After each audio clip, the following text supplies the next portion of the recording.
Yeah, I know, sir.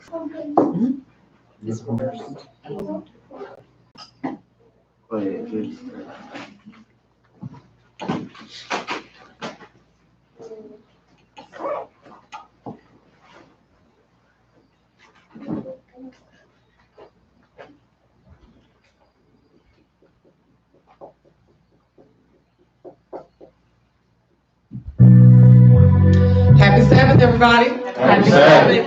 All right, who ready to give the Most High some praise today? Amen. Amen. So if you love y'all, you're going to keep his commandments. All right? Amen. If you love God, you will keep all his commandments. For the Lord, he is a mighty and jealous God, showing mercy only to those that love him. If you love God, I don't know about you, but I'm gonna keep his word. I'm living in the truth right now. Right now. Don't you understand that this is not a game? Your life's in his hands right now. Right now. If you love God, You love God. you will keep all his commandments. For the Lord is a mighty and jealous God, showing mercy only to those that love him. if you love God. Amen. Acting like you're so righteous, not living in the truth right now. Right now. If you hear his word and Be obedient. Amen.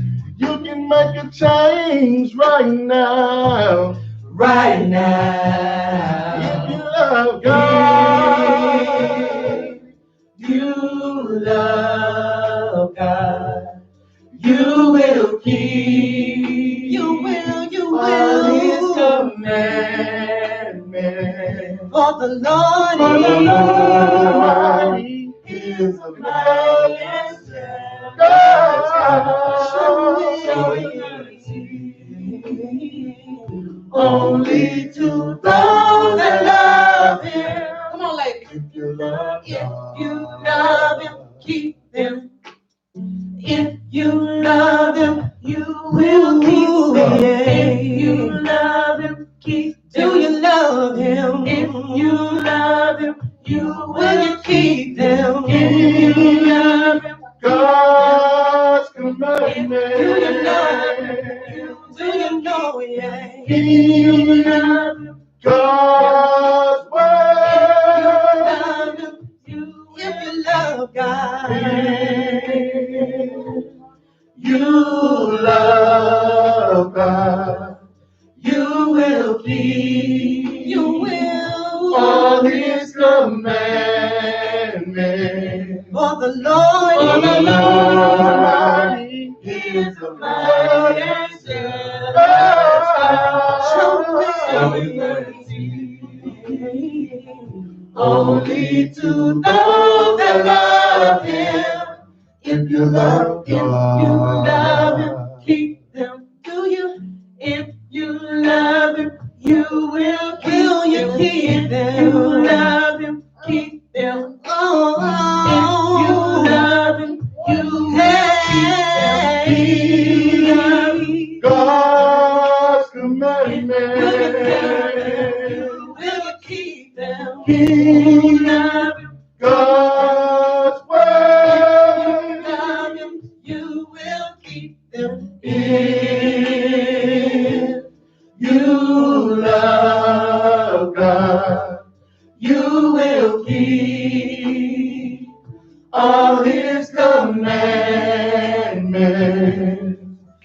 For the Lord, He is the mighty and shepherd, showing mercy only to those that love Him. If you love God. Amen. Amen. Amen.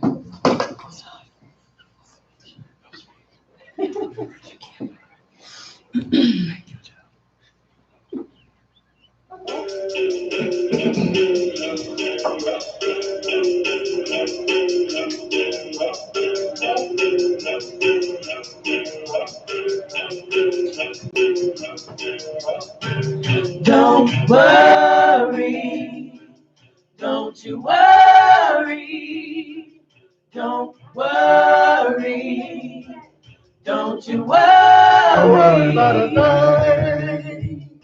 The Lord will take care of you.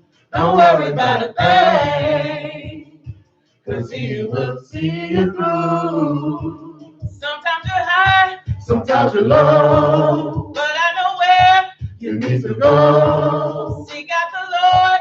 to hear your soul. Give it to Him and let Him take control. When you are hurt, Call on His name. He can remove All of your pain when no one else. will come around. Look to the Lord, 'cause He won't let you down. No, You got to believe and have some faith. You got to Trust He'll make a way. Don't Worry, don't you worry, don't worry, don't you Don't worry about a worry. thing. The Lord will take care of you. Don't worry about a thing, 'cause He will see you through. Sometimes the world can treat you bad, but count it all joy.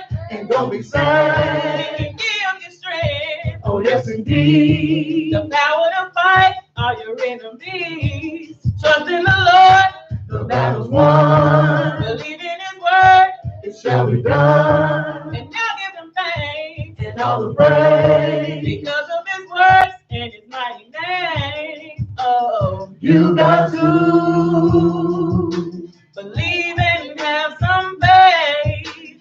You got to Trust He'll make a way. Don't worry, don't you worry, don't worry, don't you Don't worry about a worry. thing. The Lord will take care of you. Don't worry about a thing, 'cause He will see you through. Through Christ you can do all things, you know. You can do all things. He sees your needs before you God go. knows what you need. His grace and mercy will be on time. The Lord is always on Have time. faith in Him and you will be just fine. You got to believe and have some faith. You got to Trust He'll make a way.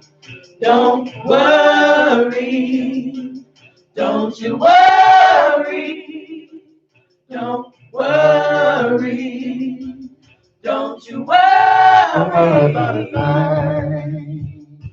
The Lord will take care of you. Don't worry about a thing, 'cause He will see you through. Don't worry, don't you worry, don't worry, don't you worry.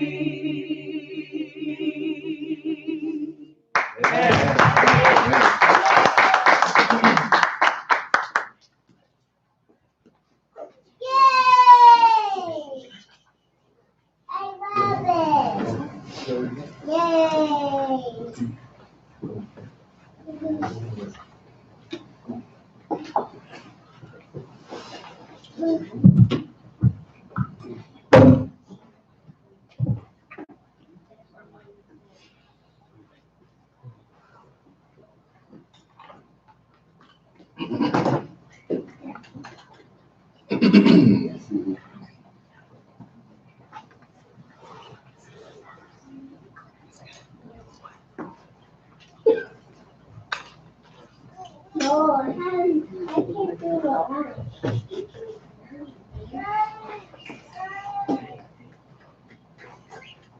Yes, sir. Yes, sir. Amen.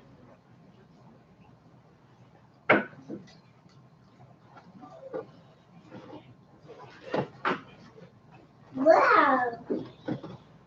That's so right there has a black tail. That is his right. Come on. That is his right.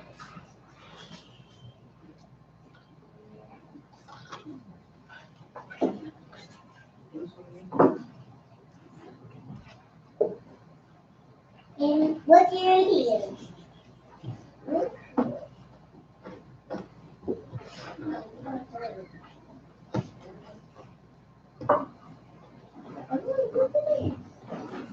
Test and test. 1, 2.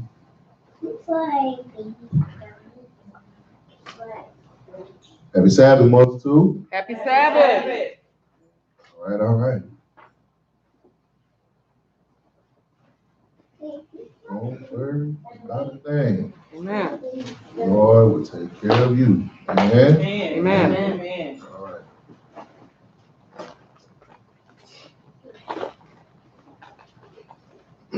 Check, check.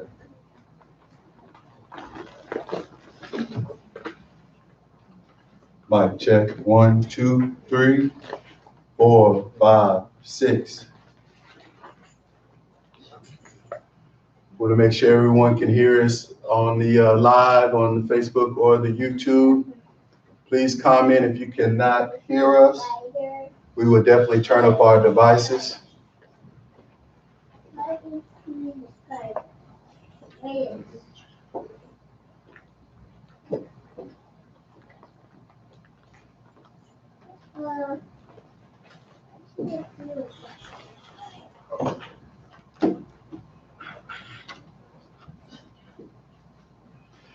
Can we get the out there. Give us just a moment, sisters and brothers. We're going to get our technology together, and then we'll get this Sabbath lesson started. Amen. Amen. Amen. Check, check. Praise him, praise him, praise him. Praise him, the Most High Yah. Praise him, praise him, praise him. Praise him, he is our God. Praise him, praise him, praise him. Praise him, the Most High Yah. Praise him, praise him, praise him. Praise him, he is our God. When I wake up in the morning, I praise him. before I go to bed at night, I praise him. and everything that I do, I praise him. because he died for me and you. I praise him. I praise him. When I wake up in the morning, I praise him. Before I go to bed at night, I praise him. And everything that I do, I praise him. Because he died for me and you. So I praise him. I praise him. Praise him, praise him, praise him. Praise him, the Most High Yah. Praise him, praise him, praise him. Praise him, he is our God. Praise him, praise him, praise him. Praise him, the Most High Yah. Praise him, praise him, praise him. Praise him, he is our God. When I wake up in the morning, I praise him. Before I go to bed at night, I praise him. In everything that I do, I praise him because he died for me and you. So I praise him. I praise When him. I wake up in the morning, I praise him. Before I go to bed at night, I praise him. In everything that I do, I praise him. Because he died for me and you. So I praise him. I praise him. Praise him. Praise him. Praise him.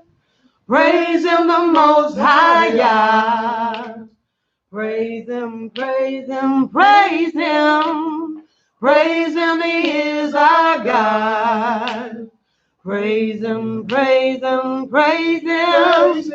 Praise him the most high God. Praise him, praise him, praise him. Praise him, he is our God. So, Amen. Amen. Amen. wake up in the morning. Gotta praise him. Gotta praise him. Amen. Amen. Nobody brought it back up here? Amen. Turn your mic off, Pastor. Oh, Pastor. Hey. That's live for you. Amen. Amen. Welcome to the multitude of Christ. Welcome to the multitude of Christ. Welcome to the multitude of Christ. Welcome to the multitude of Christ. It don't matter where you're at now. Look to the Lord, he can guide you back now. He will leave the door open. Come on in with his invitation. Ooh, yeah, it's a house of prayer for everyone. Ooh, yeah, it's for all of the nations. Welcome, welcome, welcome. Kindreds, nations, and tongues. Welcome to the multitude of Christ. Welcome to the multitude of Christ. The multitude of Christ. Welcome to the multitude of Christ. Amen, amen, amen, amen. I want to welcome everybody. We got our technology fixed. So good morning and happy Sabbath to all the sisters and brothers that stayed with us, that are logging on. I greet you in the name of the Most High, Yahweh and his son, Yahweh Shai. Here at the Multitude of Christ, we seek to teach all nations of people how to find true salvation according to the Holy Scriptures. For you who don't know, my name is Pastor Johnny. My reader today will be Brother Michael. And we are going to teach on a subject matter that many of you, like me, we thought we knew everything. Many of you think, you know, I've been in church my whole life. My parents taught me everything. But we're going to go into the scriptures and we're going to look into the subject of marriage. So today it is one of part 3 lesson series called Marriage. This is part 1, the plan of God, the plan of the Most High Yah. This is marriage part 1 that we will be going into today, this Sabbath. But before we get started, we want to get everybody's mind and everybody's spirit in the right place. I don't know where you are in the world right now watching us live, but it's kind of gloomy and rainy here today. Many probably couldn't get out. I know Satan is very busy. So for you who are watching and those that are in attendance, we're just going to open up with a word of prayer to get our minds on the Most High Yah. Amen. Amen. Go ahead, Brother Mike. Let's get started, sisters and brothers. Bow your heads, please. All right, all Yahweh, God of Abraham, Isaac, and Jacob. Lord, we come to you as humble and willing servants, ready to do your will. Lord, we thank you for allowing us to see your Sabbath day. Thank you. Thank you for allowing us to be able to worship and praise you on the day that you set apart and made holy. Yes. And called it by his name.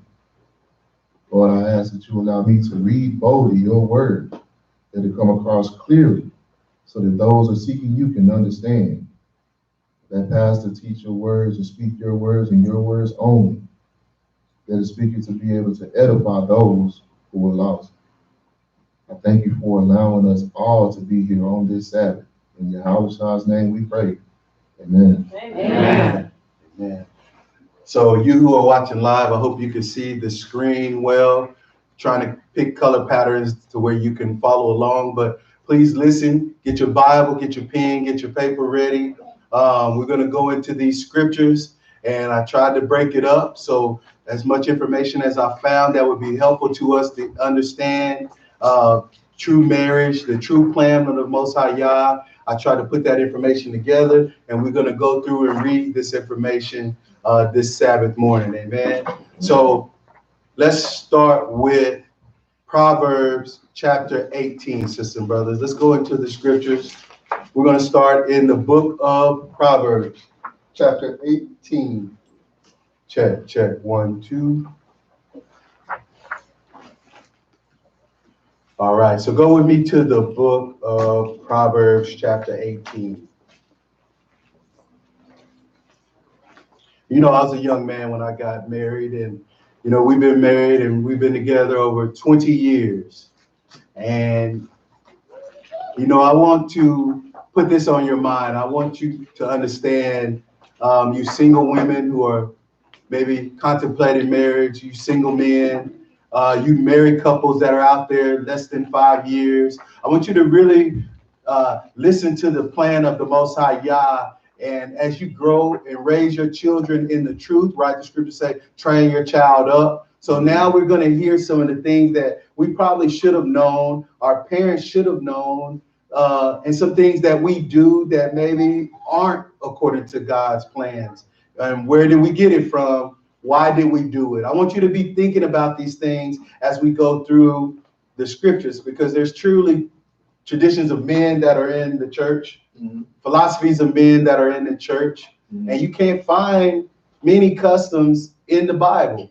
But the customs you find in the Bible, we tend not to do in the church. Right. So let's start in Proverbs chapter 18, verse 22. Proverbs 18, and we're going to start at the 22nd verse.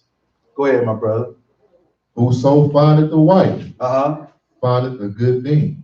Whoso findeth a wife, findeth a good thing. So in the scriptures here, we're seeing that, for one, you should find a wife. Is that plural or singular?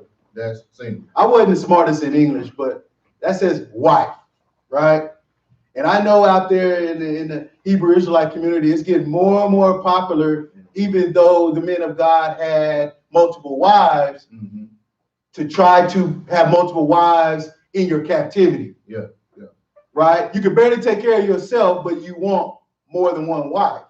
But he said it's good to find a wife.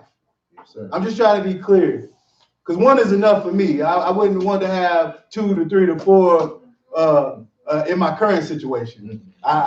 You see my gray beard. I don't know. I don't know. There's a lot goes on with keeping a marriage together. It's a work. It's a life work. Yes, sir. And so, whosoever findeth a wife, for all of you student scholars, you valedictorians, you A students out there, findeth a wife. Just to be clear, obtaineth a good thing. So it is a good thing to be married. Yes, sir. It is also popular out here. Have you ever heard of MGTOW? Have you ever heard of men that don't think it's in their good favor to be married anymore? So you got the feminists on one side, I don't need a man.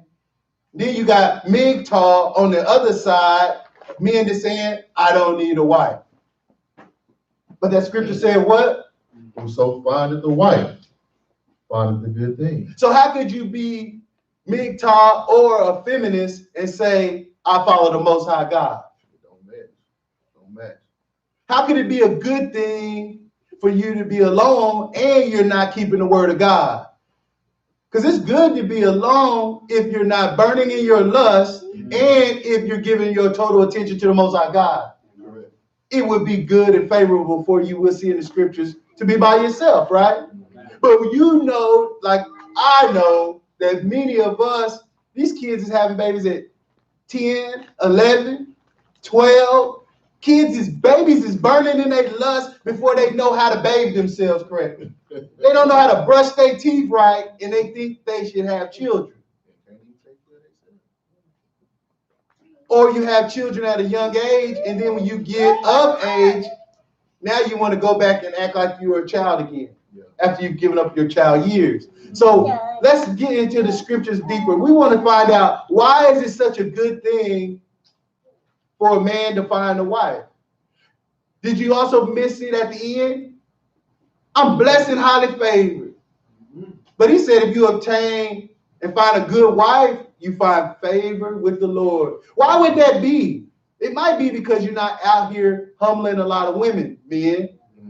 Women, you ain't out here consuming a lot of men. Right? We're not out here thotting. We're not out here doing strange things for change. Men ain't out here trying to be Goldie and the Mac, trying to be the pimps. Huh? I'm trying to have me a staple of women. Huh? I want to be like Solomon. You know that wasn't good for Solomon to have all those wives and concubines. It clearly says it in the scripture. But you got brothers in the truth out here trying to have all these wives, trying to have a harem of wives. Guarantee you somebody in there is feeling some kind of way, feeling left out and lonely. It is impossible for you to give all your attention, because women seek attention. And you will lose your life trying to give them all that attention. It will consume you. So he who findeth a wife findeth a good thing and favor from the Lord. I mean, I just make sure we're starting out right there, because we're going to get in some deep water. And I want to make sure that that's clear before, I want a lot of Q&A, and we was reading the book, right? Yeah. We read history, right? Yeah. So let's keep going. So in this lesson, this 3-part lesson, I am going to attempt to show you what the scriptures say about having a dowry. What is a dowry? Why don't we have dowries today? A spousal process, or being engaged. What does that look like? Should there be an engagement, or should I just fall in love and just run off to Vegas and get me some paperwork? Why are brothers out here saying, if I just sleep with her, she's my wife, and there is no festival or ceremony? Should there be a ceremony? And the scriptures verify that.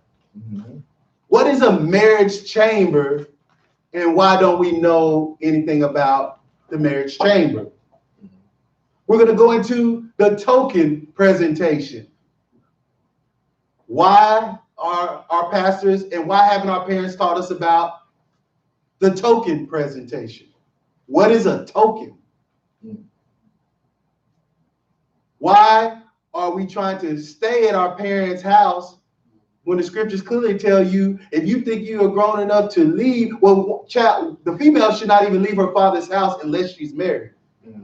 But we're letting our young girls go off into the streets and off into the world, and they are being consumed by men without having a conversation with old daddy-o.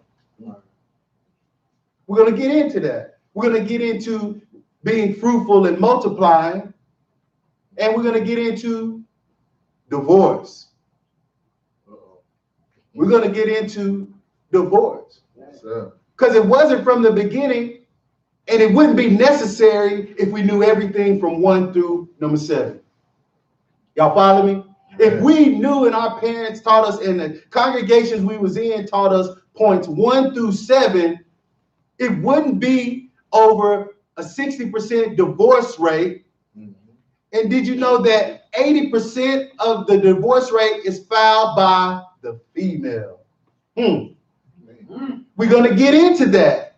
Out of the majority of the divorces, the one that is filing for divorce is the female. So y'all saw marriage, the plan of God, and y'all thought it was just going to be some simple scriptures that you think you already know. But my job is to teach you true salvation because I'm not going to waste my time learning, and I don't want to waste my time teaching you. Mhm. There's so much in this Biblos. Why are our pastors teaching us the same thing at every congregation, and we don't know what is actually even written? So what are they talking about if I don't know about marriage? Feminists don't want to get married. MGTOW men don't want to get married. And then the people that are getting it married, 50% their chance they're going to get divorced. And ain't nobody thinking about the children. Mhm. We're not going to talk about the change in lifestyle. Listen, call Pastor Johnny the new conservationist. I am trying to conserve and preserve humanity. Because don't you know that the alternative lifestyle, MGTOW, feminist, lack of marriage the right way is going to cause our extinction. I've been on it for, man, I don't know, a number of lessons. Everywhere in this scripture, that everything that we are learning, everything that's popular today, that we're not being taught in the church, is causing our extinction. Mhm. It's causing our extinction. And I think the plan of the Most High God, if we're just going to touch on being fruitful and multiplying, was for us not to go extinct, but to populate the earth, sisters and brothers. So we're going to go into these, each one. So dowry conversation, a spousal process, engagement process, festival or feast and ceremony, the marriage chamber, the token presentation, leaving father and mother, being fruitful and multiplying, and divorce, not commanded. We're going to touch on those, sisters and brothers. Let's keep going. Let's go to Exodus chapter 22. Let's start with the dowry. Exodus chapter 22. I don't know what you're doing on Saturday, but if you think about going to the mall or going out, walking in the park, I think you should sit down and learn what is going on in our communities. Marriage is one of the main problems in our so-called black community. Yeah. Because I don't claim black, swarthy, cool, colored. I don't use none of those bywords and proverbs. I say I might use them to the unlearned, but to the learned, man, we the children of Israel, and we need to learn to do better. Amen. Exodus 22, we're going to read verse 16 and 17. Go ahead, brother. And if a man entice a maid, If he do what? entice a maid. Hey, you know how you used to put the what's it, Just For Me's on, the Mr. Puff curls back in the day, the what you call them, man? S curls, huh? Dark and lovely. The dark and lovely. What is a woman? What you getting that perm for? What are you getting your braids for? What you getting your bamboo earrings for, huh? What is the dude getting his slick comp for? Back in my young day, we used to get the finger waves. Yeah, Ooh, you couldn't waves. tell us nothing, Morris Day. We thought we was Prince up in here. What are men getting all done up for? What are women getting all done up for? It is to entice. That's right. He put on his slick. See, nowadays, men, they're not dressing like the classic man. They think that's overboard. But if you go get you some Timberlands and some baggy pants, I don't know, it might be skinny jeans today. You know what I'm saying? You might get you on your blouse. The men don't wear polos no more. You gotta have on a blouse, almost like a dress now. But what are men dressing up for? They are dressing up to entice that woman when they leave the house. I don't care if they're at the grocery store, laundromat, mall, club, wherever. It is to entice a maid to do what? Come unto me. Be my girl. Mm-hmm. And ladies are dressing up out there acting like they're not looking for no man. But as soon as the right man comes that meets the checklist, they bat their eyes. I can't even do it right, Norris. They get all geeked up. Right? The right guy come along, they're like, oh my goodness, he looks like Tyrese. Oh my has that LL body. I have to calm down my Tatiana in me. I have to calm down. I feel like I need to take a shower. See, women have to calm down and men go out hunting. You know what I'm saying? Right. Start from the top. And if a man entice a maid, It's in the scriptures. Quit acting like, hey, men, quit acting like you're not going out hunting. Even if you at the church, you are the guy that thinks he needs to hug all the single women. All the single women. And you hug them and all you wait for them to go is, Oh, I was in the church. It's women in there looking for hugs, and it's men in there trying to see who likes my hug. You know the guy that stands out by his car after the church like it's the club? Posted up in the church parking lot. Sister so-and-so, what you doing? Oh, boy, go home. Church is over. But you know, nowadays, church is the new club. Right? Churches have single men, single women committees, young marriage committees. You know, it's all in the church now. You can socialize and date in the church. ChristianMingle.com. FindYourChristianMate.com. Go ahead. And if a man entice a maid that is not betrothed. Listen, betrothed, engaged, espoused. Put those three terms down. Sisters, look them up. Before you are married, before you are taken, we're going to get into that. There should be a betrothal, espousal, engagement conversation with your daddy. And if you don't got a daddy, it need to be your uncle. And if it ain't your uncle, it need to be your brother or your grandpa. That dude need to come to the man of your family and have a conversation. Go ahead. And lie with her. Wait a minute. Entice, betroth, lie. You read all of 22, it's talking about a woman that is betrothed and a woman that is not betrothed, right? So we're talking about a woman that is not engaged to any man. Go ahead. He shall surely endow her to be his wife. See, this is the situation we in today. We sending our single daughters out to college. They moving out. They moving on with grandma, right? And they are lying with young men. And they're not engaged to anyone. They're just out here committing fornication. But you know what didn't happen? There was no endowment. You women are being humbled, and they didn't go talk to daddy. Y'all are hiding in college, going through all rushes, going through all of these sorority and different things. You know, your roommate is loose, so you think you got to be loose. You know, kids leaving the house doing things loosely, right? But there was no engagement. There was no betrothal conversation. There was no endowment. And because there was no endowment conversation, that's why Thoughts is out for the bag. And that's why women are getting divorced quickly. Because after 6 months, I got you, I got half. They are only getting married to get half the bag. But the Lord said it wasn't that way. Even if you sleep with a man outside of an engagement and an endowment conversation with daddy, man, he's still supposed to marry you. It's still supposed to be you didn't get engaged, you didn't go through the endowment conversation. Meaning you slept with somebody, you didn't have a conversation. That's what we talking about, a one-night stand. You had a one-night stand, you was taken and gave yourself over to a man, and you didn't even have a conversation. You know, engagement is supposed to be some conversation. What's your favorite color? What do you like? What do you don't like?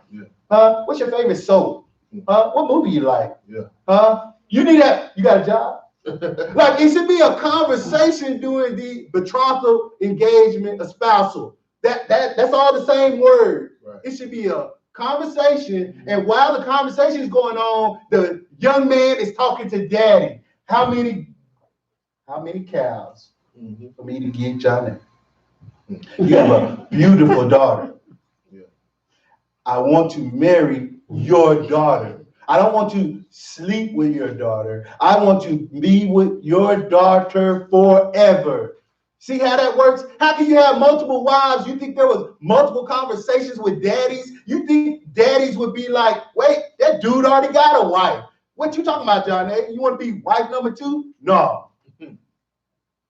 Because he don't got enough cows for the dowry.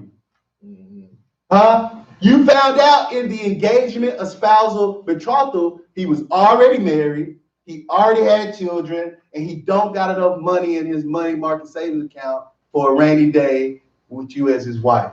He cannot feed you and take care of you. See, it would stop divorces right off the top if you knew that dude could not take care of you. Like a job, right? They get your resume and they look in the last 7 years of your life to see how long you've held a job down.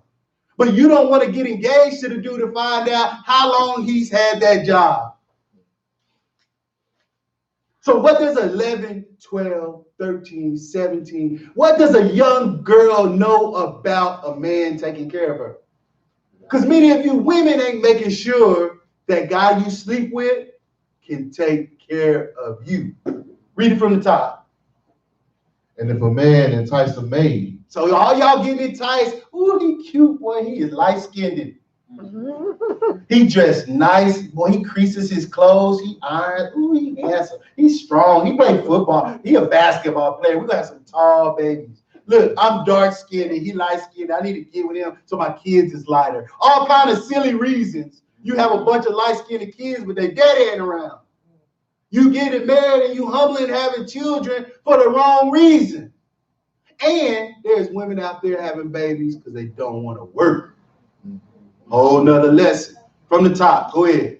And if a man entice a maid that is not betrothed. She ain't engaged to nobody. She's just a single lady that is a young girl that's at school looking at them college guys. Or if you're in a military town, you know how they like hunting around high schools and middle schools for, you know, me and my peoples that's from Lawton. We know how we dealt with them dudes coming around our middle school. Y'all didn't know that them soldiers like being around middle school little girls, high school little girls? Huh? If he enticed that young maid and she lied with him, he need to go talk to daddy.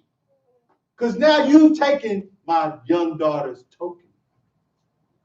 Now no other man should, look at that, in the a spousal process, the man should be talking, hey, how many men have you been with? Because see, back in the Bible days, men did not marry anything but a virgin.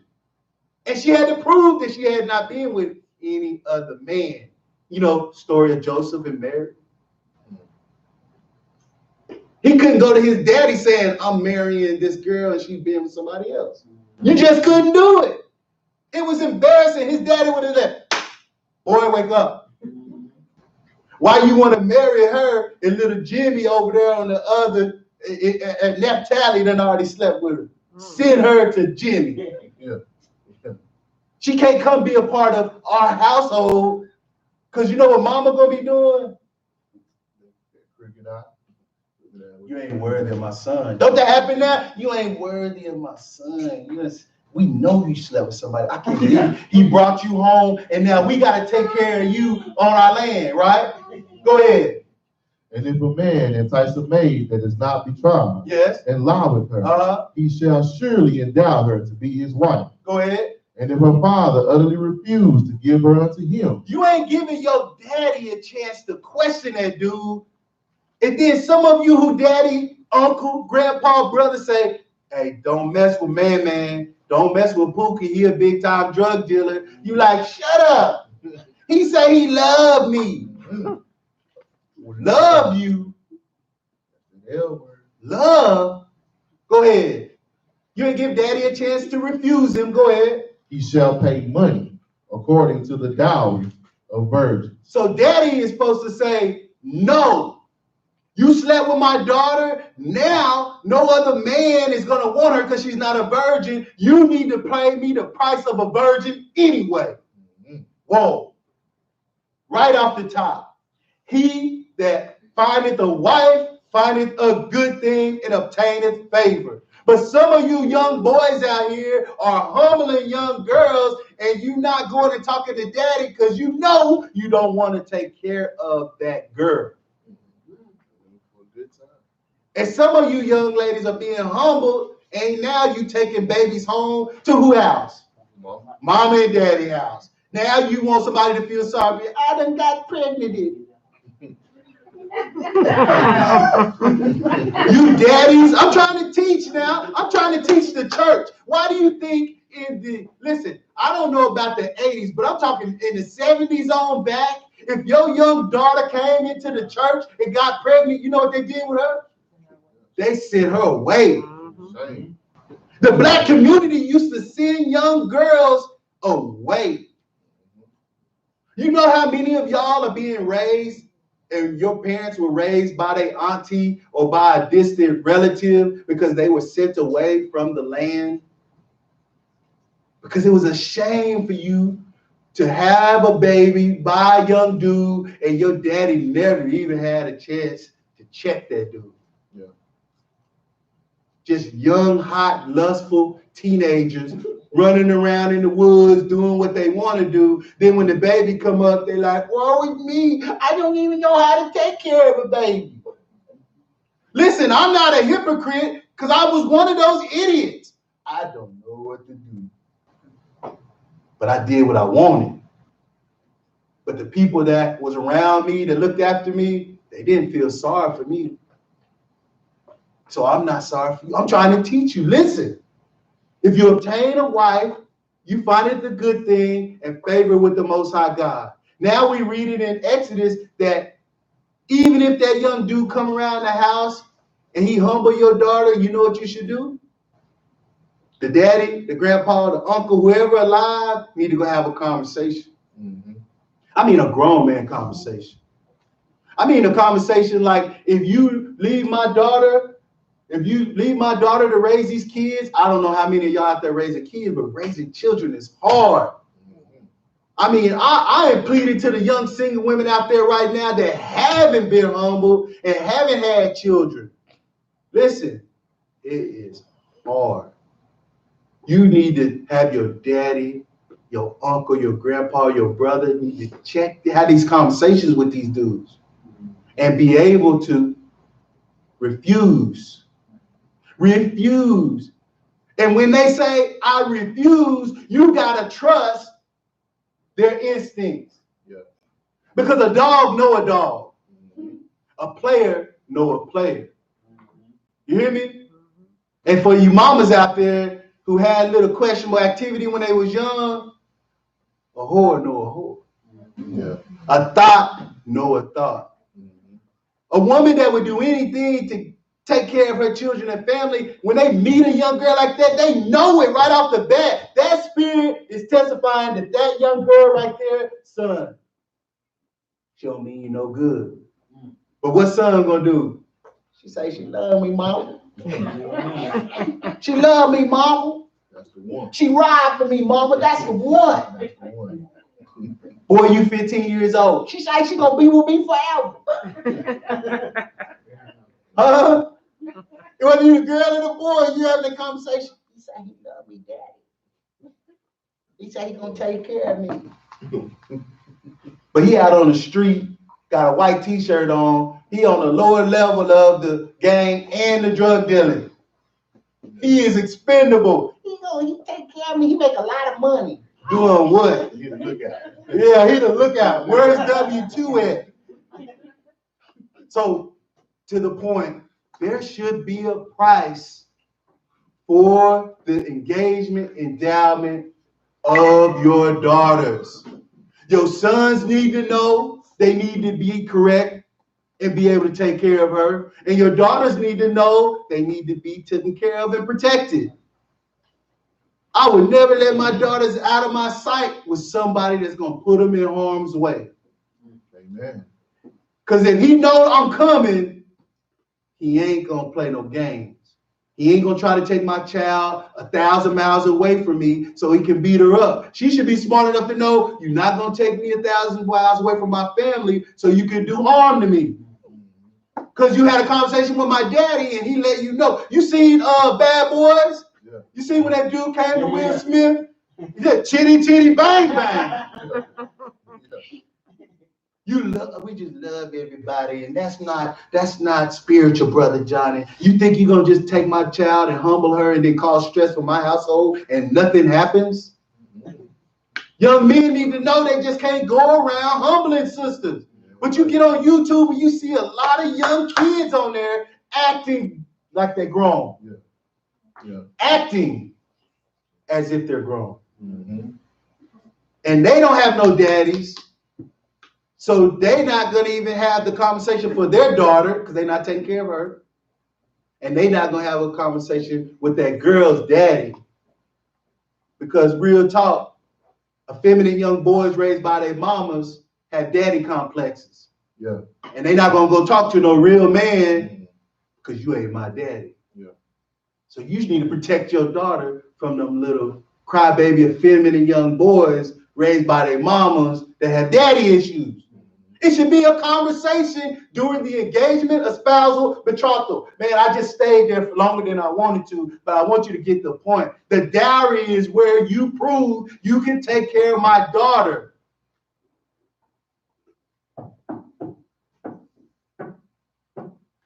Let's keep going. Because daddy can refuse you. You got to come correct. Mm-hmm. Well, I'm in the truth. Well, I don't care if you're in the truth. I've been with my wife 20 years. I know how hard it is. Do you plan to be in it for the long haul? When times get rough, through sickness and health, till death do us part. Quit talking about it because you know what? There's over 60% of married couples have said them same vows, and you know what? They got divorced. And you know why? Because it probably wasn't an espousal conversation with daddies. It wasn't no conversation during the engagement. It was probably a whole bunch of fornicating during the engagement. But it wasn't a lot of conversating. You women are marrying men and you don't know them. Man, you love her. You just, ooh, she got that hourglass. You mesmerized by lust, but you don't know that woman. You don't know her grandparents. You don't know the history of them. It should be a conversation. You need to know what you're intertwining yourself with. On both sides. Amen? Amen. Let's go to Deuteronomy chapter 21. I just taught you something. Even if you cut it off now, you learned something. And for those that didn't stay on live that long, hey, they're going to keep the cycle going. And you know what that's called? The extinction of the human race. Mm-hmm. Because my people perish for lack of knowledge. Yes, they do. And a lot of people just don't want to be corrected. Deuteronomy 21 and 7. Deuteronomy 21 and 7. Go ahead. And they shall answer and say, our hands have not shed this blood, neither have our eyes seen it. Drop that. Hey, man. It's 22. Which one is that?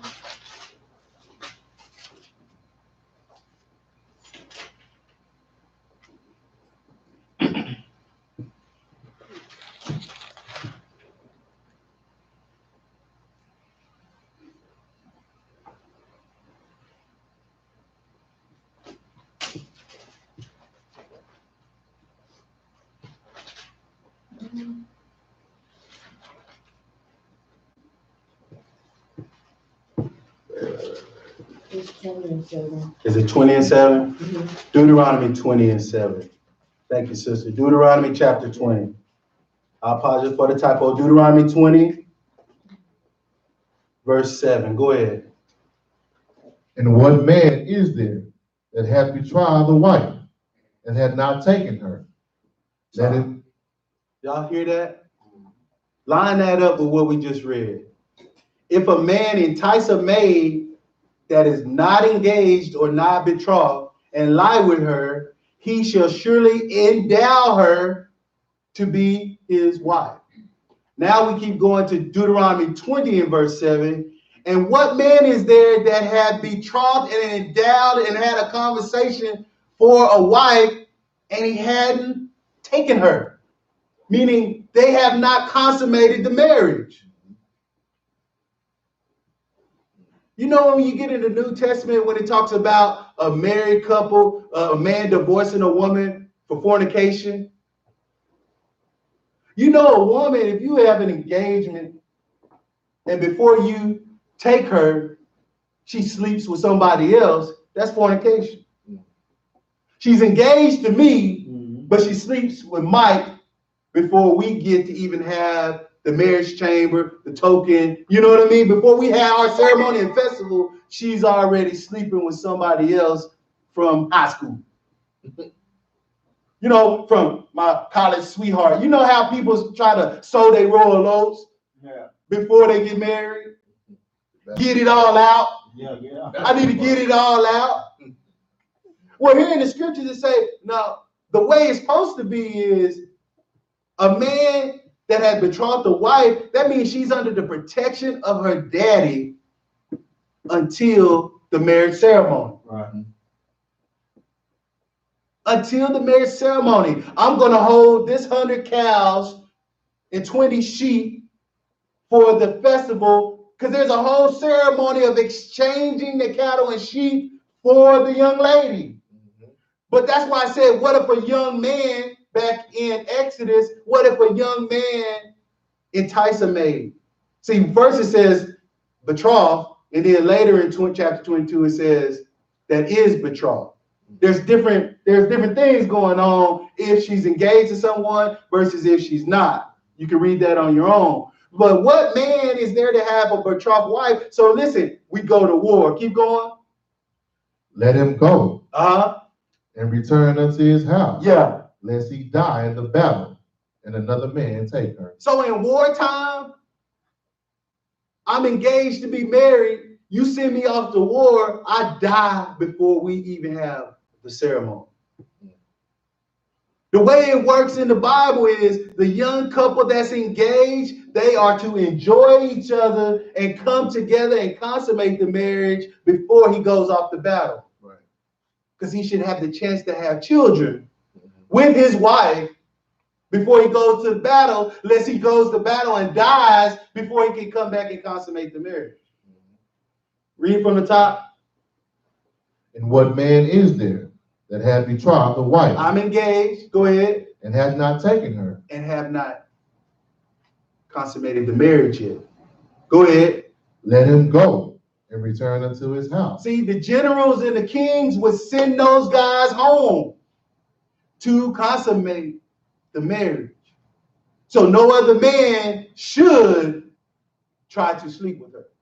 But you can obviously see in Exodus 22 that while a woman is engaged, there are some men that are trying to entice them and win them over during the engagement process. Not girls Tatiana and men being players trying to, sow their royal oats before they get married. That man is trying to hold himself as virgin and she is trying to hold herself as virgin for that marriage to one another, right?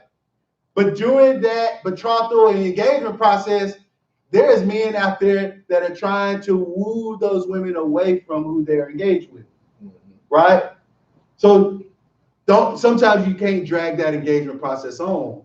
You need to go ahead and get married, especially at wartime. Like people get married before they go to war, especially in military towns, coastal towns, they fall in love and they get married and they ship the guy off. Case in point. Let's go to Luke. Did you read the whole thing? Lest he die in battle. Go ahead. Lest he die in battle and another man take her. Don't that happen? Guys go off to war, get caught in the battle, and the military can't find them. They knock on the woman's door. Johnny's passed away over in such and such war. She don't move. She don't go on to the next soldier. Lest another man do what? Take your wife. You see what I'm saying? Because he passed away before they even consummated their marriage. See, there's that engagement process. That's what it's looking like. It should be a conversation, a dowry conversation, How are you going to take care of my daughter? It's whole exchange we're about to get into. Let's go to Luke 1:27. This is just one example. Luke chapter 1. This is the number one example I want you guys to keep in mind as we go on through this lesson. Because it might be in part 2 or part 3 that we dig into this betrothal, espousal, engagement process between Mary and Joseph. Hopefully after this lesson, it'll start making a lot more sense to you what was really going on and why that angel had to come and, whoa, Joseph, calm down, bro. You're like, no, man, I'm done. You know what I'm saying? But we'll get to it. Luke 1:27, keep this example in mind. Go ahead. To a virgin espoused to a man whose name was Joseph. A what? A virgin espoused is the same as betrothed. We call it engagement. Go ahead. Of the house of David. Uh-huh. And then the virgin's name was Mary. I want y'all to keep that in mind as we go through this lesson, because many of you know the story of Mary and Joseph fairly well, but you don't understand the marriage process, the plan of the Most High God that we should be following. We children of God, but we following a process that was given to us by man, and it may not be according to the scriptures, right? So everybody's getting married. Most of them divorcing within a year because of irreconcilable differences. But if there was dowry given, or somebody losing in a irreconcilable difference. Yeah, definitely. You understand? People wouldn't be so quick if there was conversations with daddy, right? Because even if the son got out of line, his daddy would get involved. The wife's father may not have to go deal with him because his own daddy might come and deal with him if he's around. See, the point of extinction, daddies aren't around. How did it happen? Systematically. Somebody planned for it to be such. They're not teaching what marriage is, and they're taking the daddies out of the home, leaving mothers to do whatever it takes to get by. Let's keep going. Ecclesiastes. Let's go to Ecclesiastes. So, I'm a child of God. I'm Holy Ghost filled. I'm fire baptized. Why are you still single? Well, my career, I just don't got time right now. Wait a minute. So it's good. It's okay for you to be single, long as you're not committing fornication. Because he that findeth the wife findeth the good thing and favor with God. So sisters and brothers, if you are single and you are sleeping around, you don't got favor with God. No, sir. Because you have disobeyed his marriage plan. Because it's better to you to marry than to burn. Why am I burning? Because you are breaking his commandment. You are committing fornication. It's simple, right? Ecclesiastes chapter 9. Go read 9 and 10 for me. Go ahead, brother. Live joyfully with the wife whom thou lovest all the days of the life of thy vanity. Wait a minute. How many wives is that? That's one. One wife. Live joyfully. Well, what if you married a woman that didn't have good intentions in marrying me? She knows she don't like the way I look. She love my money. Or he only married me to get to my daddy's money. Right? Live joyfully with the wife whom thou lovest. We're going to get to this series and we're going to see that it's commanded for the man to love, not the woman.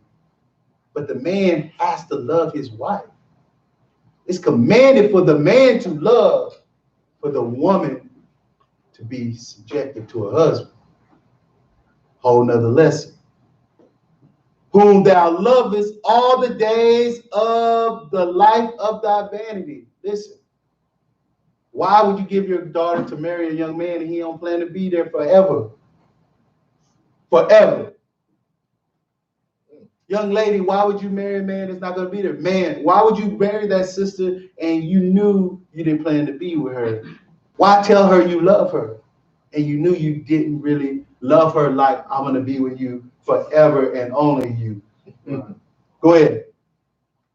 Which he had given thee under the sun, Uh-huh. all the days of thy vanity. Right. For that is thy portion in this life, Uh-huh. and in thy labor which thou takest under the sun. So in all that we do this whole life, it's vain for us to get married, right? Because he would want us to be single and in worship and subjection to him only.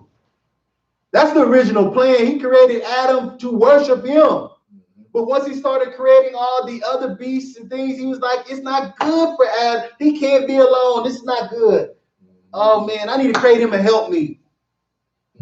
I need to create him somebody that can be with him so he's not alone, to help him have dominion over all things. But you got your feminists saying, I don't need a man. I can love whoever I want to love. You got your MGTOWs saying, I don't need a woman. It's okay if you're in subjection and worship to God alone. But many of you can't be single without trying to sleep with somebody. But as long as you live, if you burn it in your lust, you need to get a wife. You need to get a husband, sisters. Thus said the Most High. That was the plan, right? We need to have a betrothal. We need to have a conversation between you two. There needs to be a conversation between dad and the groom before you try to do that for everything. Because once your token is given away, once you are taken, it's gone. Mm-hmm. You only got one time physically to give your all to someone, male or female. You only have one time to do it. Let's go to St. John chapter 2. You did? We did. Okay, read chapter 10, Ecclesiastes 9 and 10. Go ahead. Whatsoever thy hand findeth to do, yes, do it with thy might. For there is no work, nor device, nor knowledge, nor wisdom in the grave whither thou goest. So while you live, you're supposed to live joyfully with your wife. Because once you die and go into the grave, that's it. So why aren't people following the commandment of the Most High? Finding a wife, which is a good thing. Mm-hmm. Finding favor with the Most High. Mm-hmm. Getting engaged or espoused. Mm-hmm. Having a dowry conversation. And we're going to get into it. Then having a festival in front of all the people. So all the other young dudes know not to mess with her. Yeah. You having all these secret marriages. Then you take your ring off when you think it's opportune. And young men around you, even married women, don't know you married. But we're going to get into that whole ring thing anyway. Because your understanding of marriage should be in your head. Yeah. Whether you got a ring on or not, you should know who your husband is. You know, because, you know, they make a joke, you know, you be at work more than you at home. You have your little work husbands and work wives. Let's keep going. St. John chapter 2. St. John chapter 2. We're going to read a story. We're going to read a passage here from the Messiah. Because everybody knows that Christ went to a marriage. Changed water into wine. Ow. Let's just read that story real quick about the Messiah changing water into wine. Was that what you should be getting out of that parable? Let's read about it. Because people read that and all they take from it is Christ turning water into wine. See that? You see that? You see that? Christ drank wine, he turned water into wine. One of his greatest miracles. They was drinking in the Bible. Let's see what we can get out of it with this lesson about marriage, part 1. We're gonna start at John chapter 2, verse 1. Start from the top. Go ahead. And the third day, there was a marriage in Cana of Galilee. And the mother of Jesus was there. Wait a minute. Mary was at a wedding. Mm-hmm. So why, sisters, are these brothers telling you that there doesn't need to be a wedding? We married if we just sleep together. Go ahead. And both Jesus was called Uh-huh. and his disciples to the marriage. Oh, Jesus and his disciples was at the wedding. That's what the book says. There was a wedding. There was some type of ceremony for a young man and a young woman to come together publicly. And at this time, hey man, wouldn't you want to get married and have the Messiah there? Mm. The Messiah's mother, the disciple. Peter was at my wedding. Hey, the disciple of the Messiah was at my wedding. What? You know, you got married to your one, you know, you got married a while ago. I know you had the priest there, but you didn't have the Messiah. I mean, he healed the sick and raised the dead. We might need to get married again because I want the Messiah at my wedding ceremony. See, something's happening at that wedding ceremony that many of us are missing in the scriptures. Yeah, man. We missed it. That's why we're not still married today. Yeah. Because somebody's been misteaching us. Hey, I can go to Vegas and I can just, you know, we're going to go down there and sow our roll loaves, do what we do, everything in Vegas, stay in Vegas, and we might even sneak off and just get married. Is it really a marriage when you sneak off and none of your family know that you have made such a lifelong decision? Lifelong. And then when he leave you, when he beat you, when you got 3 kids and no help, now you want the family that you didn't want involved with that dude because you already knew something was wrong with him. Yeah. You knew something he did was unacceptable. Guys, you knew something she was doing was unacceptable. Oh, she just stripping just to pay for school. But you can't take her home to mama, grandma, or nobody. But she loved me. This is just how she making it by. She just committed sin just to get by. But we're talking about children that are followers of the Messiah. So the Messiah's at a wedding, his mama's at the wedding, his disciples at the wedding. I think that covers all the New Testament hierarchy. Amen. Christ, his disciples, and his mama. They tried to make gods out of all of them. So that covers the whole. They're at a wedding ceremony. Go ahead. And when they wanted wine, the mother of Jesus said unto him, Who wanted wine? All the people that were just invited to the wedding. The disciples, Jesus, his mama didn't wanted some wine. So she goes up to get wine for the Messiah and his disciples. And what happened? Go ahead. they have no wine. Y'all shot, they don't got no wine. What? The Messiah is at a wedding and there is no wine. Go ahead. Jesus said unto her, Uh-huh. Woman, what have I to do with thee? Why he chastised his mama? Because he's done all these miracles we done read about in the Gospels. Woman, what is wine to me? I raised Lazarus from the dead. Huh? I made crippled people walk. I made the blind see. Johnny, what is wine? Go ahead. Why are you troubling me about wine? Go ahead. Mine hour is not yet come. It ain't time for me to be in my glory yet. Why are you troubling me about some wine? I got a lot on my mind that I know is about to happen. I'm not really worried about everybody getting tipsy. Go ahead. His mother said unto the servants, Uh-huh. Whatsoever he saith unto you. You right, son. You right. You right. I learned my lesson when you was in the synagogue, not to be questioning you when you about your father's business. You right.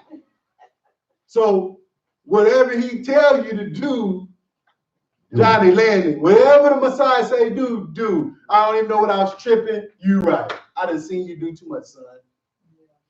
Go ahead. And there was set there Uh-huh. 6 water pots of stone. 6 kegs. 6 empty kegs. Just to give you an analogy. Yeah. 6 kegs are set before the Most High. Go ahead. After the manner of the purifying of the Jews, Uh-huh. containing 2 or 3 firkins apiece. Go ahead. Jesus said unto them, Uh-huh. Fill the water pots with water. Fill them up. Say, so kegs might be a little, you might not get that analogy. Most of you have had them big gallon Colorasi jugs. Yeah. My Colorasi jug is empty. Okay, fill it with water. Go ahead. And they filled them up to the brim. Uh-huh. And he said unto them, Go ahead. Draw out now, Uh-huh. and bear unto the governor of the feast. And they bare it. Wait a minute. He just turned that water into wine and he didn't take a drink first?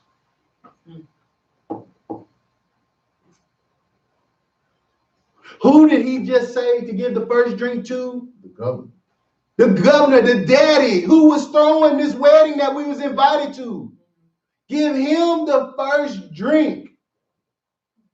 Sisters, your husband, you need to have the grandparents and the daddies there. Yeah. They are the ones putting on this festivity for their young daughter, for the groom. But you know, nowadays it's just me, my wife, my best man, and my maid of honor. No, it should be the parents at the top table. Yeah.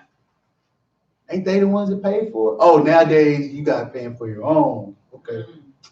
That's the difference. But he told the governor to get the first drink. Now listen what the governor said when he took the first drink of this wine. Go ahead. When the ruler of the feast had tasted the water Uh-huh. that was made wine, Yes. and knew not whence it was, Man, where did this come from? This don't taste like no Boone's Farm. Where did this come from? This is not the wine that I know we had before the wedding started. Go ahead. but the servants which drew the water knew. The governor of the feast called the bride groom. Hey, come here, groom. Taste this wine. Go ahead. And said unto him, Uh-huh. Every man at the beginning doth set forth good wine. You know it's normal that we put out the good wine, and then later on, when everybody start getting full, we put out the watered down wine. Go ahead. And when men have well drunk, Uh-huh. then that which is worse. But thou hast kept the good wine until now. What is going on, groom? This gonna cost us a lot of money having the best wine this late in the festivities. Right? Ain't you ever been to a bar in a club? You sit there ordering drinks, and then all of a sudden, after they know you've had one or two drinks, you can't get no more drunker. They start giving you the other bottle, the watered down drink. The governor is saying, man, what is this? Why we got this strong wine? At the end, when the wedding ceremony and festival is almost over. Mm-hmm. Why do we re-up? Why do we get new bottles? Mm-hmm. Go ahead. This beginning of miracles did Jesus in Cana of Galilee, and manifested forth his glory, and his disciples believed on him. So we can get into that parable about the miracles and everything, but from that, I'm trying to show you that there should be a marriage ceremony. Because even your Messiah went to a wedding ceremony.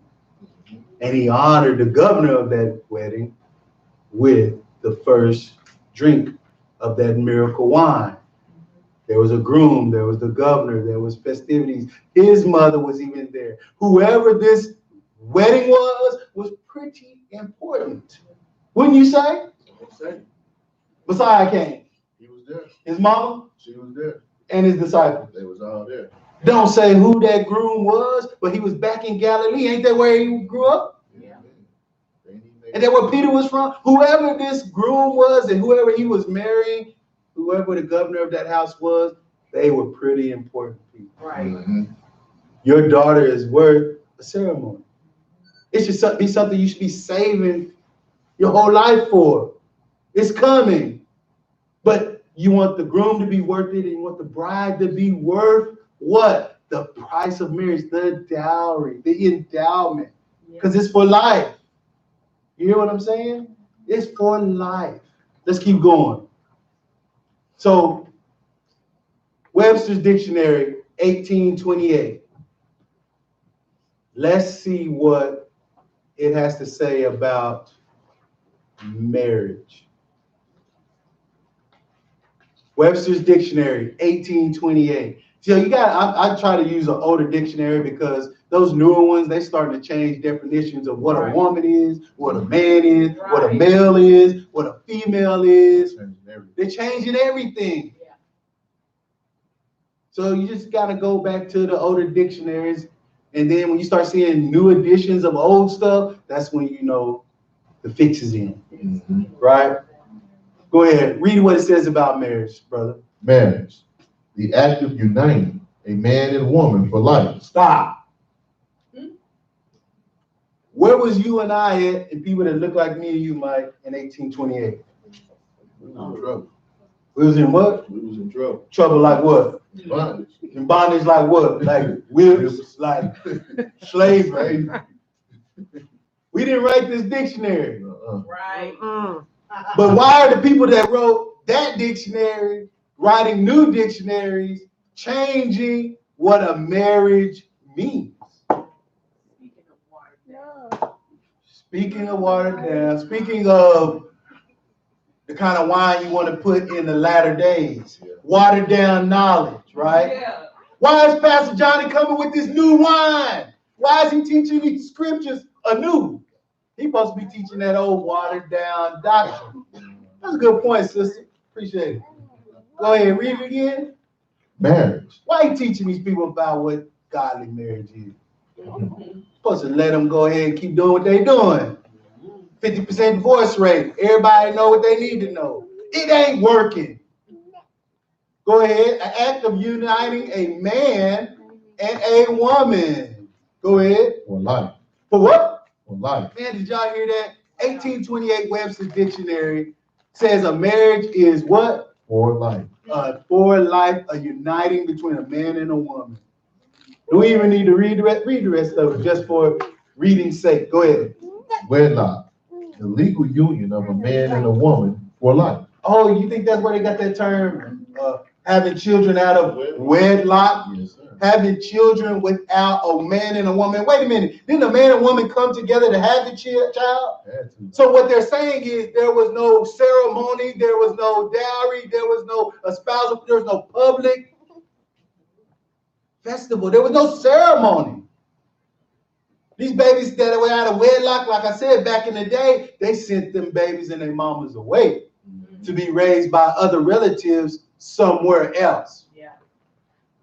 Go ahead. Marriage. Marriage is a contract. Is a what? A contract. You brothers out there saying there ain't no contract. Wow. Okay. Hey, Pastor Johnny, you know them Gentiles wrote that was their invention. Well, we'll get to that. Go ahead.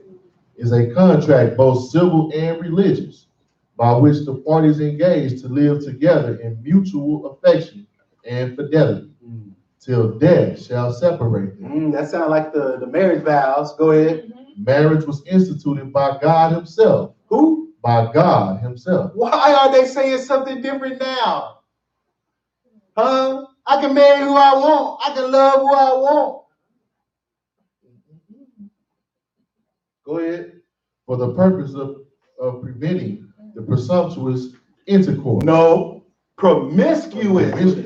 In order to prevent fornication, which is sin, sin brings forth death. Yeah.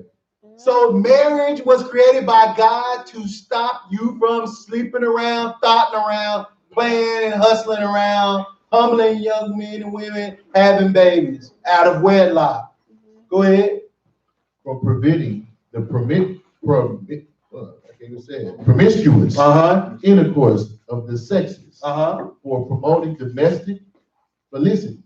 And for securing the maintenance and education of children. For securing what? The maintenance. Monetary. These kids are going to be taken care of, not by the system. Not by the same system you sisters trusted in, and now they are cutting off those resources because you trusted in that system and you kept having these babies out of wedlock thinking that system was going to last forever. But me and my son was driving the other day and was like, man, how much debt is the United States in right now? And we pulled it up, man. It's like $22 trillion in debt and growing. If somebody owe you $100, how much trouble are they in? I'm coming to get it. So you don't think whoever the United States government is in debt to ain't coming? Huh. $22 trillion is a lot more than $100. Yeah. Hey, I know my people. We gonna hurt you for $5. Huh? We gonna hurt you for $5. My people gonna hurt You owe me. Huh? How many people get shot down on the street for a crack rock? Huh? You jipped me on my $10 weed set. Bang! $22 trillion. Listen, I don't want to get off topic, but marriage was to secure the maintenance and what's wrong with our education? We Right. got a whole bunch of kids in the school system with no daddies, mamas ain't around, nobody's at PTA. Now you wonder why the curriculum is gone. Ain't nobody there holding them accountable to no curriculum. Like when we grew up in the 70s and 80s and on back, right? Yeah. The church and the school was like, Yeah. you have a problem in school, you got the whole church there. But now we're not a church of people anymore. We're a church of denominations, and we go to such and such church, and we got our own school. Mm-hmm. So what about the rest of the community Mm-hmm. that you live in Yeah. that don't go to your church? Let's keep going. Etymology.com. Let's look at the root of words, the inception of words. Let's look up what it says about a wedding. Wedding in etymology.com. What does it say? Wedding. Old English. Wedon. State of being wed. Pledge. Pledge. Mm-hmm. So, sister, if that dude told you was his wife because you slept together, was there a pledge? And what was the pledge? What did he promise you? Yeah. What did you promise him? See, in the scriptures, when you say something like a man should love a wife and a wife should be in subjection, if that wasn't part of the wedding vows and the pledge, that's why women don't want to do it. They didn't know it was said in the Bible. And at the wedding, when the pastor was standing there, you have any objection? You have any objections? If you didn't want to be under subjection to your husband, you should have said, I object. Yeah. And then called off the wedding.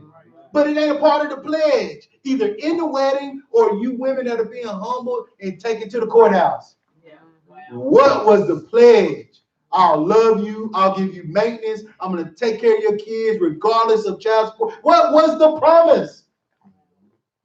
See, you get married by me. Hey, I'm teaching you right now what I'm going to be saying. And if you don't agree, and if your grandparents or whoever the elders in your family ain't there, if there ain't been no conversation between that man and the daddy or grandpa or whoever, man, I would never marry you because you're going to be divorced. You're going to have problems. What was the pledge? Go ahead. Betrothal. Betrothal. Sister, what did you and him talk about? We counseling, man. What did you tell her, young man? Huh? What did you tell her before you took her? See, it should be a conversation before you give yourselves to one another. Not give yourselves to one another and be like, oh man, he ain't good as Tyrone back when I was in the 8th grade behind the bleachers in middle school. What? He trying to marry you and take care of you for life, and in your head you thinking, man, Tyrone, I miss Tyrone. It don't feel that. You should not even know a feeling of any other man or woman until that time. Go ahead. Action of marriage. Verbal noun from wed. Go ahead. Meaning nuptials. Prenuptials, nuptials. See, you worried about having prenups, Yeah. but that's Bible. It's a dowry of conversation that happens between the father and that man, because you are taking my daughter out of my house, and I need to know if you send her away, them 100 cows and 20 goats can take care of her and the kids you left her with. See, this governmental system just created their version of a biblical process that fathers and mothers should make sure your children have in place before they get married. Go ahead. Ceremony of marriage Uh-huh. is recorded from early 13C. Go The ahead. usual Old English word for the ceremony was bridal, Bridal oath. Go ahead. literally bridal run, Uh-huh.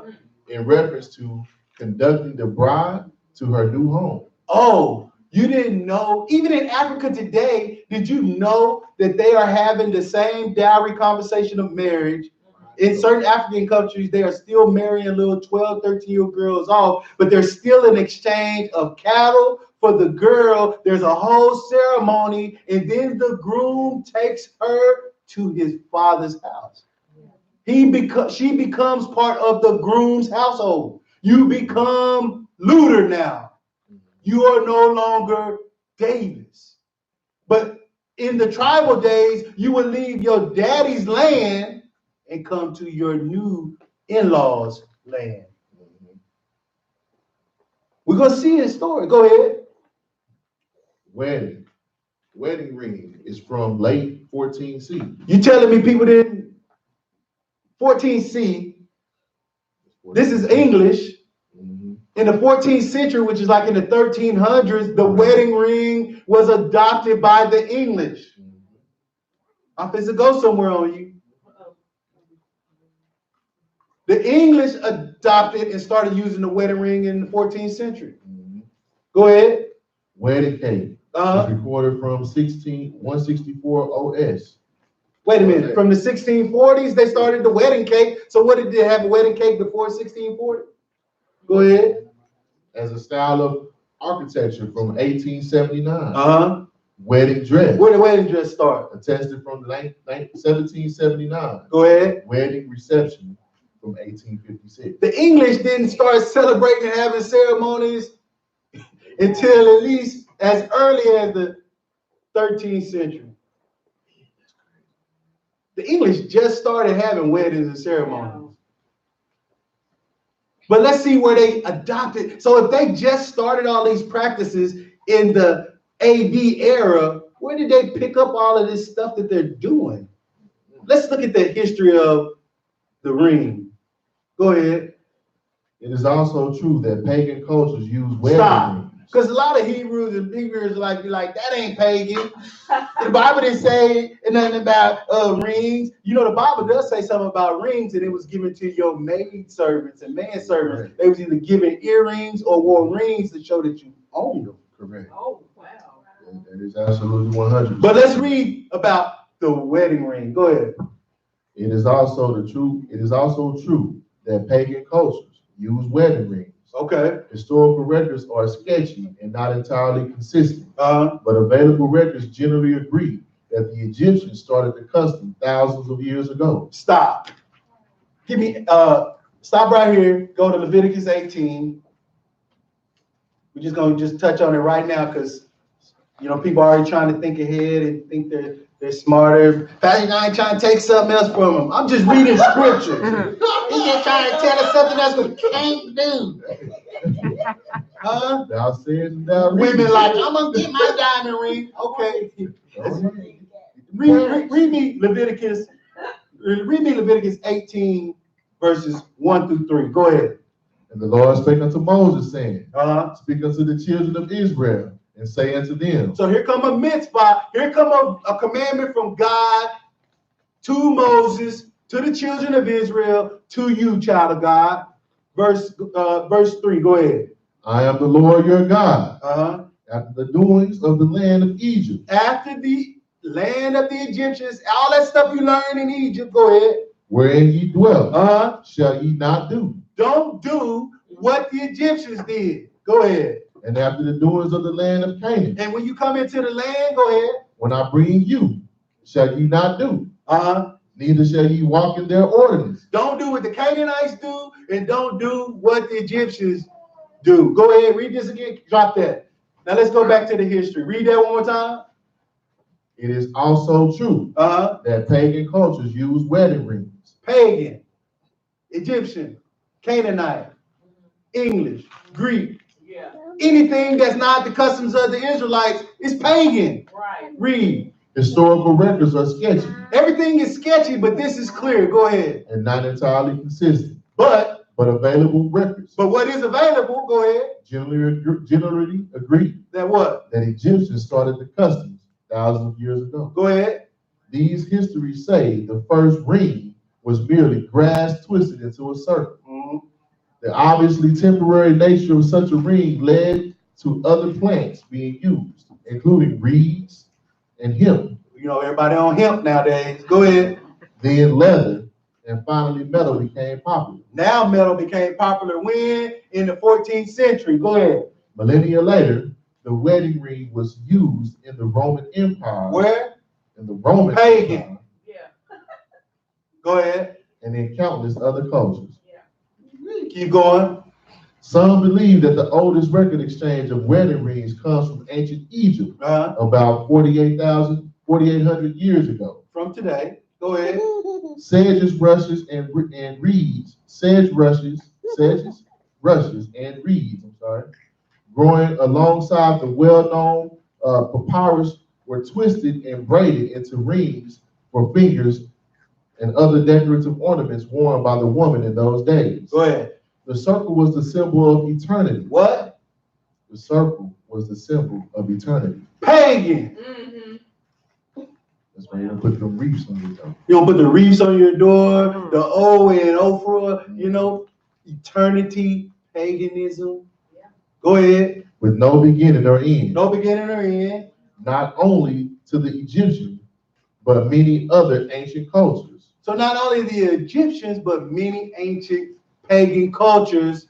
And if the Israelites were wearing rings when they came out of Egypt, he clearly told Moses to tell them in Leviticus 18 to put it down. Hey, so when did they get rid of all that gold and their jewelry in the wilderness? When they built it, when they made the golden calf. Because it was pagan. So they used something pagan to build a pagan god. Go ahead. The hole in the center of the ring also has significance. So the outer ring is eternity. Now they're saying the hole in the middle means something. Go ahead. It wasn't just considered a space, but rather a gateway. Gate? A door. Gateway?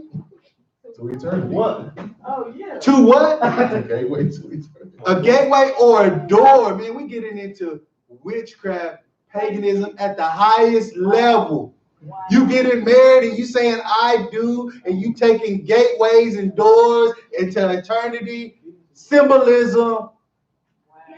Thou shalt not make any graven symbol to worship them. Mm. But if you don't know you dealing in paganism, that's your pastor's fault. Mhm. It's your daddy's fault, your grandma's fault, and everybody that didn't really read this book for themselves to make sure that they knew that they weren't in contradiction to God. Yeah. Not their pastor, not their church, but the Most High God. Go ahead. Leading to things and events both known and unknown. Wait a minute. How can your wedding ring help you know and lead you to things known and unknown? Go ahead. To give a woman a ring signifies never-ending and immortal love. Says who? Says the pagan. Says what scripture is that? Says- What scripture is that? Find it. Because clearly we just read that that's Egyptian. It's Egyptian theology. Yeah. Comedic theology. I don't care how y'all try to get all, you know. Knowledge. You're not a scholar, bro. Get sprucey with it. I don't care if you say Egypt or commit. It's all against the will of God. He clearly just said in Leviticus 18, don't do it. Don't do it. Go ahead. There we go. Wedding rings symbolize many things in the different cultures that have used them throughout the history of man.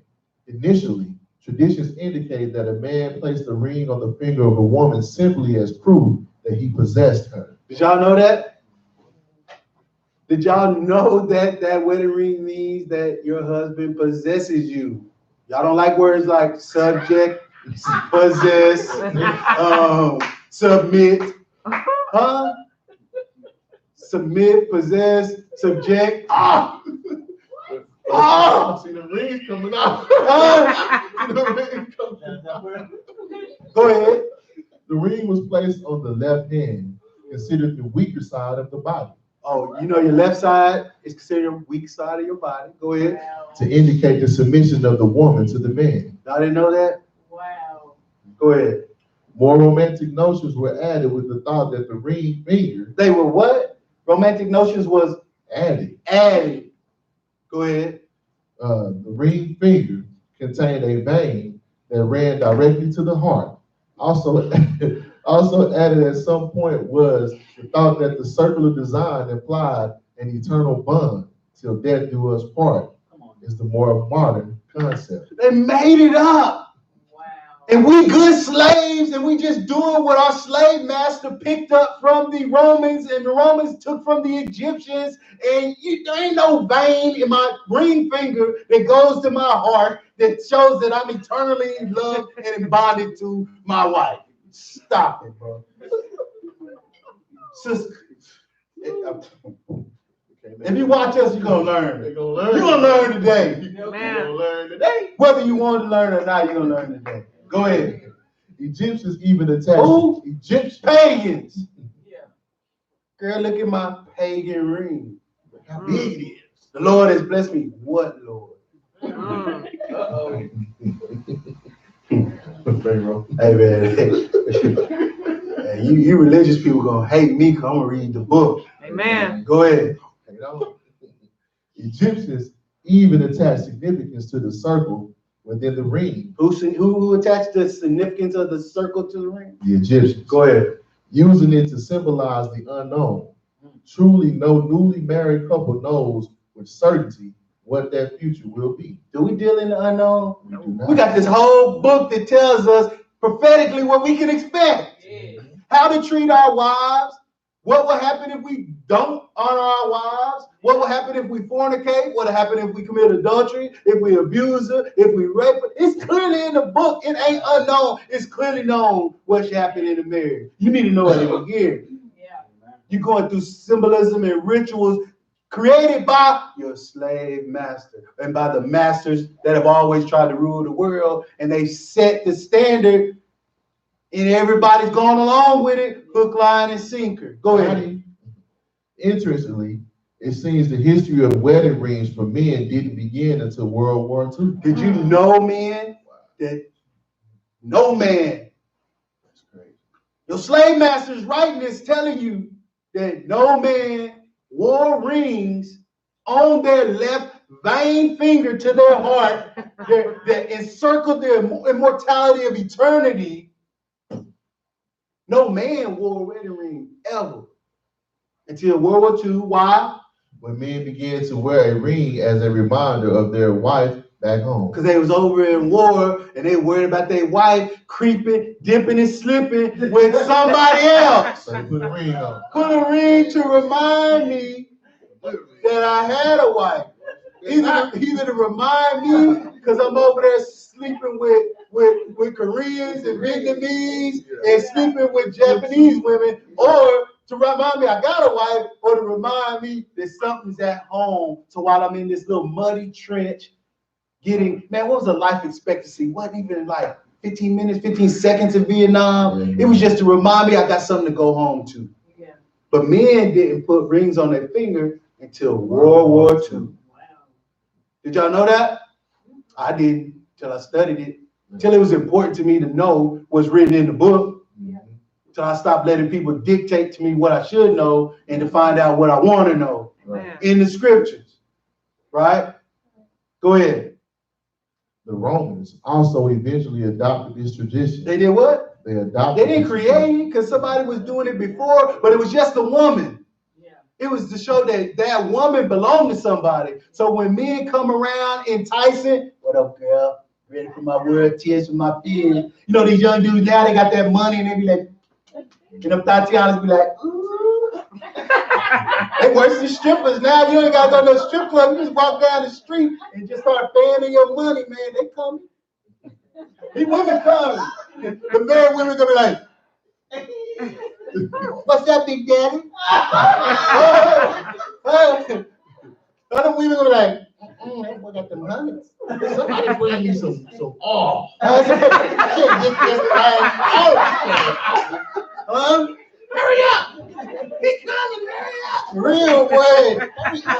Who coming? Don't worry about it. Just give me the oil. We're gonna Big Daddy cash flow. Get this man off of me. Go ahead. but with their own twist. Rather than offering a ring to a woman as a symbol of love, Go ahead. they awarded them as a symbol of ownership. Did y'all know that? The Romans took love all the way out of it. So they just went to a woman and said, come here, look. You mine. I put my ring up on you with that JL, you mine. I don't gotta love you my possession. Romans was cold with it. As they slept with their little boys, they possessed the women. Women can't go get married, I own you. They just turned the whole game. That's why we got all these practices going on now. Extinction is on the horizon. Huh? Possess the women, put them in those homes where the men can't be there as we go over here and play our little reindeer sodomite games. Huh? Go ahead.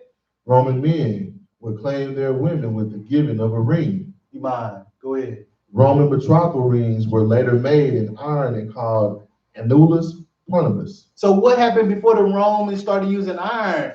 They was using the hemp, and leather. weeds, leather. Go ahead. They symbolized strength and permanence. Permanent. Permanence, I'm sorry. You permanently mine. Lest I die, you my woman. You my girl. Go ahead. It is also said that the Romans were the first to engrave their rings. Dang. Go ahead. It was not until about 860 that the Christians used the rings in marriage Who? ceremonies. The Christians. So if the Christians didn't use it from the time of Christ's death to 1806, and then the Romans called the Hebrews Christians first in Antioch. Right. What was the Israelites doing? They wasn't wearing no rings. Right. The Israelites in this Bible was not wearing no wedding rings. Yeah. Go ahead. Start from the top. It was not until 860 that the Christians used the ring in marriage ceremonies. Go ahead. Even then, it was not the simple plan, but The plain band. Central plain band, I'm sorry, Uh-huh. as we know it. It usually was highly decorated with engraved doves, lyres, and two linked hands. Uh-huh. The church discouraged such rings as heathenish. Wait a minute. What? So if the Christian church started using them in 860, but the church called wedding rings heathenish, why do we all have on wedding rings today? Bunch of heathens. Go ahead. And around the 13th century, wedding and betrothal rings were considerably simplified and given a more spiritual look, which was very aptly expressed by a bishop when he dubbed it a symbol of the union of hearts. So you got men in so-called religious positions creating all of these pagan practices within the Christian church. Yeah. So when we say there's a problem with Christianity, you really have to start looking at the customs and the practices that we have learned in the Christian church. Yeah. In the name of Jesus, we are committing all kind of blasphemies. Yeah. But somebody taught it to us. Mm-hmm. And in slavery, somebody made us do it. Mm-hmm. He said it would be so. He said it would be so. Let's keep going. Let's read this story. It's going to be a lot. Hey, Samson. I say Samson, everybody like, oh, he was strong. Delilah cut his hair and he pushed down some columns. Hey, if you still watching in live, you know it's supposed to be more that the Bible reveals in the stories of our prophets and our leaders. And in all these Bible men and women that we read about, it's more to it than what we learned in Vacation Bible School. Yeah. It's more to it than what we learned in Sunday school. It's more to the story. But let's look at one of Samson's first wives. Let's read the story. Judges chapter 14. Judges chapter 14. Start at verse 1. Go ahead. And Samson went down to Timnath, and saw a woman in Timnath of the daughters of the Philistines. Listen. Look at me, men. Look at me, women. The man's supposed to love. We can look at you and say, she mine. I want her. You're going to be my wife. Isaac saw his wife and she said, that's going to be my wife. She seen him. That's going to be my husband. We're talking about righteous men. I'm not talking about wicked men. We're talking about somebody like Samson that was raised in the Nazarite faith. Yeah. He comes out when he becomes a man. He's walking through Timnath and he sees a daughter, but she just happens to be a Philistine. Let's read the story. Y'all ain't heard about that, did you? You heard about Delilah? She was what, a Moabite? Yeah. They don't know what she. Well, let's look, because you know Israel was in the land of Canaan, in the land of the Philistines. Right. Let's read this story about Samson and this wife he was supposed to have. Go ahead. And he came up and told his father. The dude, Samson told who? His father. Samson made his own decision. He's strong. He ain't had to answer to nobody. Start from the top. He did what? And he came up and told his father and his mother. Daddy, mama, I've seen the most beautiful lady. What I want you to do for me, go ahead. And said, I have seen a woman in Timnath of the daughters of the Philistines. Do what? Now therefore, get her for me. Get her for me. To wife. To do what? To wife. To just frolic in the tulips. He said, go get her. Go get her. I want to roll in the hay with her. He said, I want her to be my wife because he understands the Bible and he wanted her forever. I want her to be my wife. Go ahead. What the parents say? And his father and his mother said unto him, What they say, brother? Is there never a woman among the daughters of thy brethren? What's wrong with your beautiful black sisters? What's wrong with your Israelite sisters? What's wrong with the sisters with the kinky hair and the braids and the bamboo earrings, at least 2 pairs that snap and roll their neck? What's wrong with your sisters? What's wrong with your sisters? Don't you love your beautiful mahogany sisters? Go ahead. Or among all my people, Or just amongst your people, right? Go ahead. that thou goest to take a wife, or to uncircumcised Philistines? Why would you go to an uncircumcised Philistine, someone of the other nations? Why would you want a wife from the stranger? Go ahead. And Samson said unto his father, What did he say just there? Get her for me. Get what? Get her for me. Obviously, Samson would have known the law, statutes, and commandments of the Most High, who said, take not thou a wife of the strangers. This boy was a Nazarite. He was being taught closely by the priesthood. He knew better. Go ahead. For she pleaseth me well. Oh, she pleases me to my eye. I gotta have her. She is beautiful to behold. Huh? She got that hourglass. Go ahead. But his father and his mother knew not that it was of the Lord. But it was of the Lord. Because you got to understand, when the Lord does things and you breaking his commandments, he is going to use that to make an example. You hear me? I can say, take no wife of a stranger. I love who I love. I got to be with who I got to be with. Okay. And you know what the Most High is going to do? He's going to make an example out of that. You can't help it, but he can help what he's about to do to you. Because clearly I gave my mitzvah, and I mean what I said. We may change what we say, but the Most High don't change what he said. Go ahead. That he sought on an occasion against the Philistines, for at that time the Philistines had dominion over Israel. So he's going to use this woman he fell in love with, this Philistine woman, to provoke the Philistines. Because they were in rulership at the time. Not the Romans, not the Greeks, not the Medo-Persians. The Philistines is over Israel right now. I don't want them over my people, but my people have not listened to my commandment, i.e., Samson ain't listening and following my commandments. Go ahead. Then went Samson down to his father and his mother to Timnath, and came to the vineyards of Timnath, and behold, a young lion roared against him. Go ahead. And the Spirit of the Lord came mightily upon him, and he rent him as he would have rent a kid. And he had nothing in his hand, but he told not his father or his mother what he had done. He didn't even tell his parents, hey man, I did this grown lion in, man. I ripped that thing apart like it was, like I stepped on a mosquito or something. I just ripped it apart. Go ahead. And he went down and talked with the woman, and she pleased Samson well. Wait a minute. So he wanted this woman to be his wife, and when he first came to her, he did what? He went down. He had a And talked with the conversation. woman. He talked to. You can't be in a club. Boom, boom, boom, boom, boom, girl, what you doing? Cheers for my feels. Where? And come roll with me. You know what I'm saying?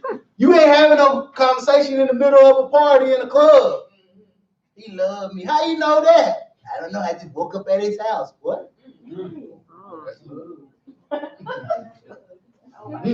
Betrothal, a spousal, engagement. There should be a conversation.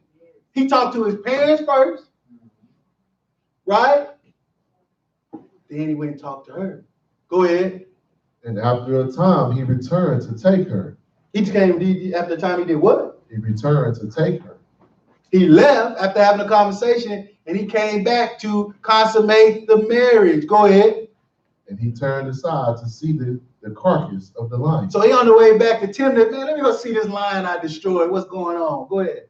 And behold, there was a swarm of bees and honey in the carcass of the lion. Go ahead. And he took thereof in his hands and went on eating, and came to his father and mother and gave them, and they did eat. But he told them not that he had taken the honey out of the carcass of the lion. So he's still keeping something from him. That's a whole nother lesson. Go ahead. So his father went down unto the woman, and Samson made there a feast, for so used the young men to do. So wait a minute. So Samson came, had a conversation, then he went back to his father. Now his father's come to have a conversation.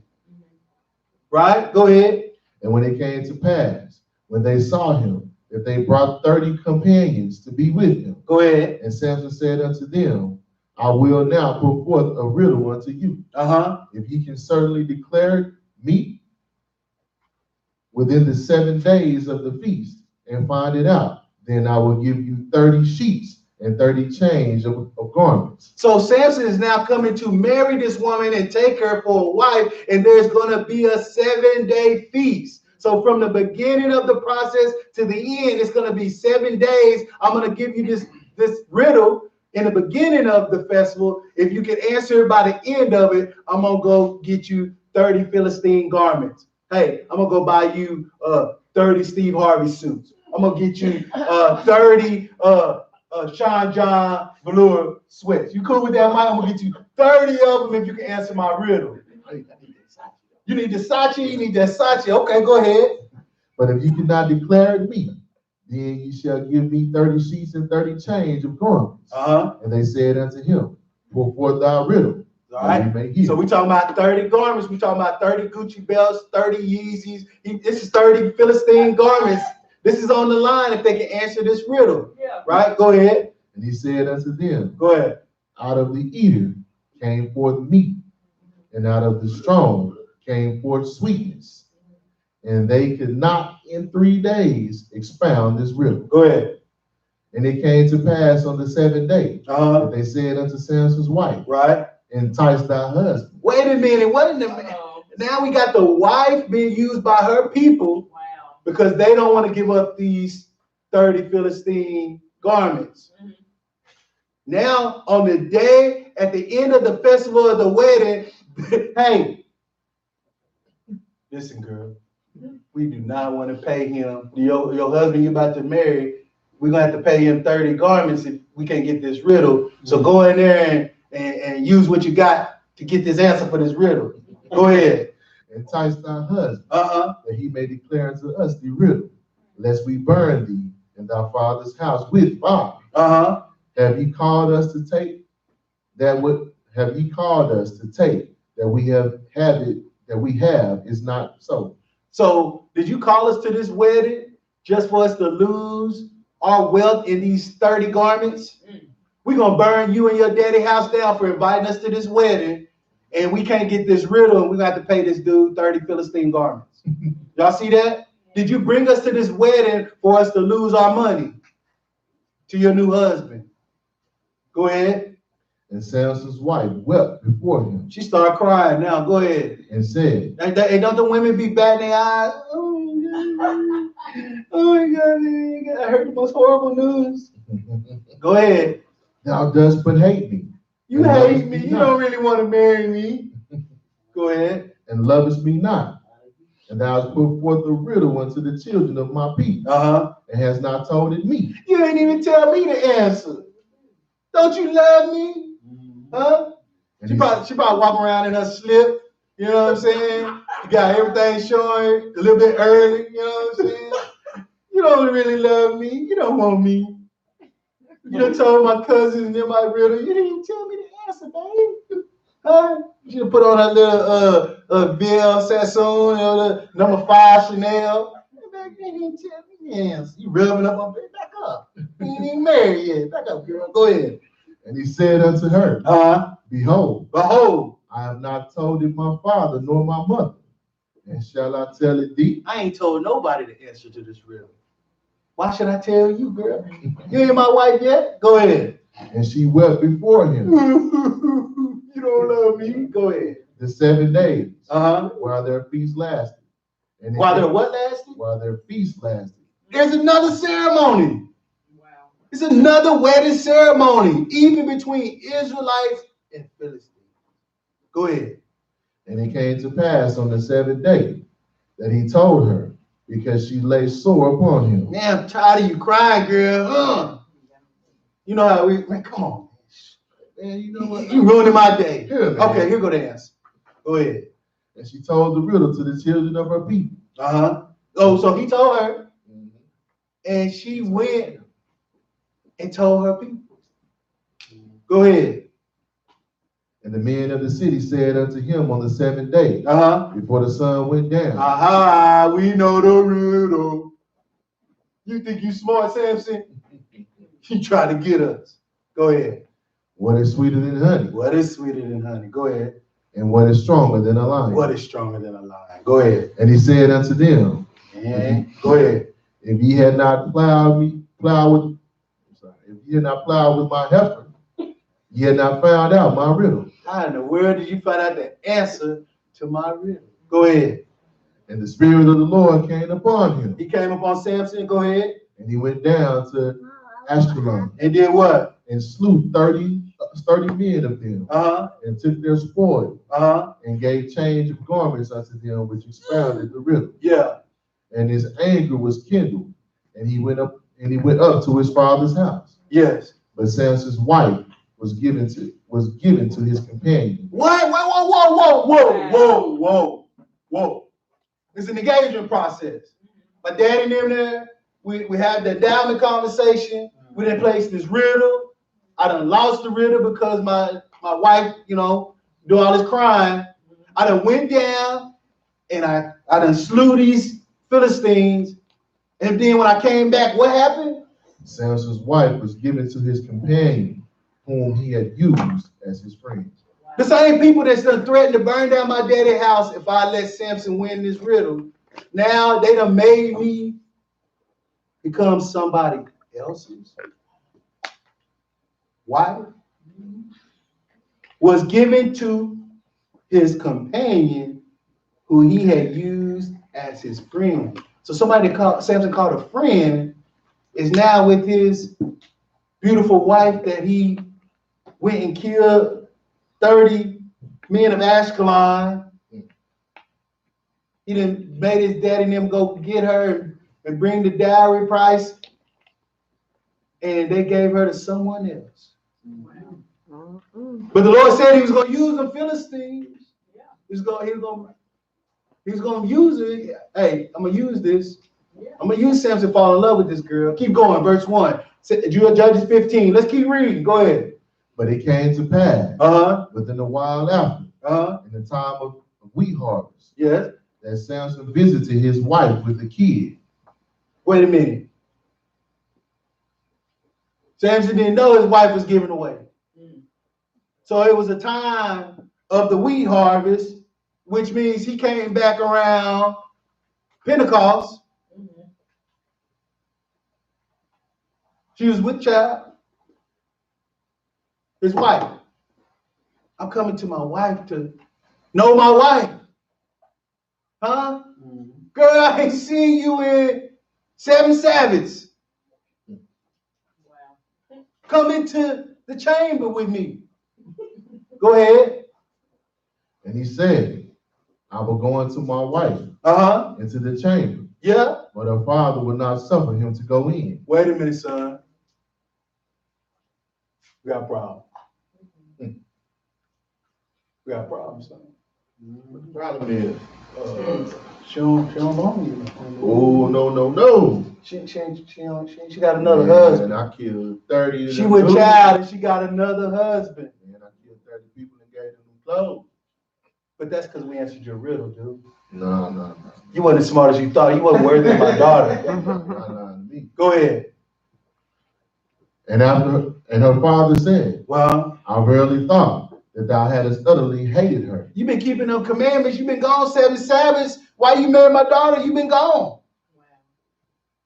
We had this big old festival, but she ain't had no husband around for 7 Sabbaths. I thought you hated her because she told the riddle. Huh? Since he's been gone, he ain't come back to Pentecost. The daddy of the bride, like, you can't just leave we just had a whole festival. She has to have a husband because we just had this whole ceremony. He ain't leave my daughter by herself. Ain't no war going on. You just left my daughter here. I thought you hated her. Go ahead. Therefore I gave her to thy companion. The daddy did it. The daddy refused. Go ahead. Is not her younger sister fairer than she? She got a younger sister, though. Who else that happened to? It happened to Isaac. Huh? No, I'm sorry. Jacob, excuse me. It's happened to Jacob. The daddy did the old switcheroo in the wedding, in the chamber. Y'all hear me? It was a big old party. Got Isaac all whooped up. And that boy stumbled in that chamber. What up, girl? Woke up in the morning. What have thou done it to me? What are you doing here? You are not Rachel? It's too late. It's too late. The whole party seen you go into the wedding chamber with someone else. So here it is. He can't even get into the chamber. Daddy done did the old okie doke because you left, and I can't. It's an embarrassment to me that there was a wedding and my daughter's walking around sad with no husband. I gave her a husband. I did it. Go ahead. Is not her younger sister fairer than she? Take her, I pray thee, instead of her. Hey, take a little sister. I know you wanted her, I know you wanted Rachel, but take her sister. Huh? Same thing. Go ahead. And Samson said concerning them, now shall I be more blameless than the Philistines, though I do them a displeasure. And Samson went and caught 300 foxes, and took firebands, and turned tail to tail, and put a firebrand in the midst between two tails. And when he had set the brands afire, he let them go into the standing corn of the Philistines. And burnt up both the shocks. The what? The shocks, and also the standing corn. All that work they did in that wheat harvest, all that food they was going to eat. The Lord said, I'm going to use an occasion. I'm going to get glory out of this. I'm going to punish them Philistines. Go ahead. With the vineyards and olives. Then the Philistines said, who had done this? Who did this? Go ahead. And they answered, Samson, the son-in-law of the Timnite. How is he the son-in-law and his wife was given away? They knew. They knew. They did him wrong. They did him wrong. They played, forced her to teach him the riddle, then gave her to someone else, all to blaspheme him. We got the commandments. Philistines don't have no commandments. Girl, you need a husband. You're going to go marry Jimbo. Don't care about Samson. He gone. He ain't here anyway. Go ahead. Because he had taken his wife and given her to his companion. Yeah. And the Philistines came up and burnt her and her father with fire. Ooh. Did y'all know that? Because of what they did to Samson, man, the townspeople said, now we talking about survival. Now we got all of our food for the winter has been destroyed. Who causes us not to have our bread? Oh, that wedding a couple months back, that dude, who was he supposed to be with? Oh, kill him and his daughter for making this dude angry and burning down all of our food supply. Just learning something on the way to learning something. But you see the whole engagement process, the dowry, the fathers and mothers being involved, the ceremony and the festival for 7 days. What kind of marriages are we having nowadays? We shacking up, we living together so we can get to know each other a little while. Man, I ain't read that. I ain't read that in the scriptures. So let's get the Dictionary of Biblical Literacy. I know it was sitting up here, brother. This one. This one. You did that. That's why we need to have conversations. Listen, the Dictionary of Biblical Literacy. I'm pretty sure we didn't write this book either. But in this book, they have a topic called marriage. We're going to read a little bit about marriage in a dictionary, in a biblical dictionary, right? You can use that dictionary. You can probably read about marriage in the Revell Bible Dictionary. You can probably get the Zondervan Bible Dictionary. Hey, listen, you're a child of God. You're reading a book about the Hebrew Israelites, but you are not getting into the history. You're not like digging to find out. This is in English, but this is about Hebrew people. So I need to understand words, customs, right? What were these people doing? Who were these people? Not taught to us by a Gentile or from a Greek version or a Roman, Roman doctrine, Orthodox church. We should be trying to find out what is in context is a Hebrew Israelite culture and customs. We should be trying to find out what their marriage was like, because they were supposed to be our teachers. They were the priests. They were who the Most High Yah chose, right? So now let's get into the Dictionary of Biblical Literacy, page 30. And we're going to read down 30 and 31, 331, 330 and 331. Thank you, brother. But we're going to read only some highlighted parts. You can read in totality, page 330 and 331. But I got some highlighted sections for the sake of time. I want you to listen what is written about a Hebrew marriage. Go ahead, brother. All highlighted only. Go ahead. In biblical times, the parents chose the mate for their son. Who chose the mate? The parents. The parents chose the mate. The parents are heavily involved. Go ahead. The primary reason for this was that the bride became part of the clan. So the bride of the son became part of their household, meaning I would choose the wife. I need to be involved with who my son marries because she can become part of my clan. She carries my name, right?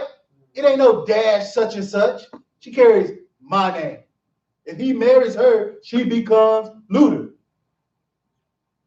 If my daughter marries somebody, she now is no longer Luther. She becomes the last name of such and such, right? Don't it make sense why that happens?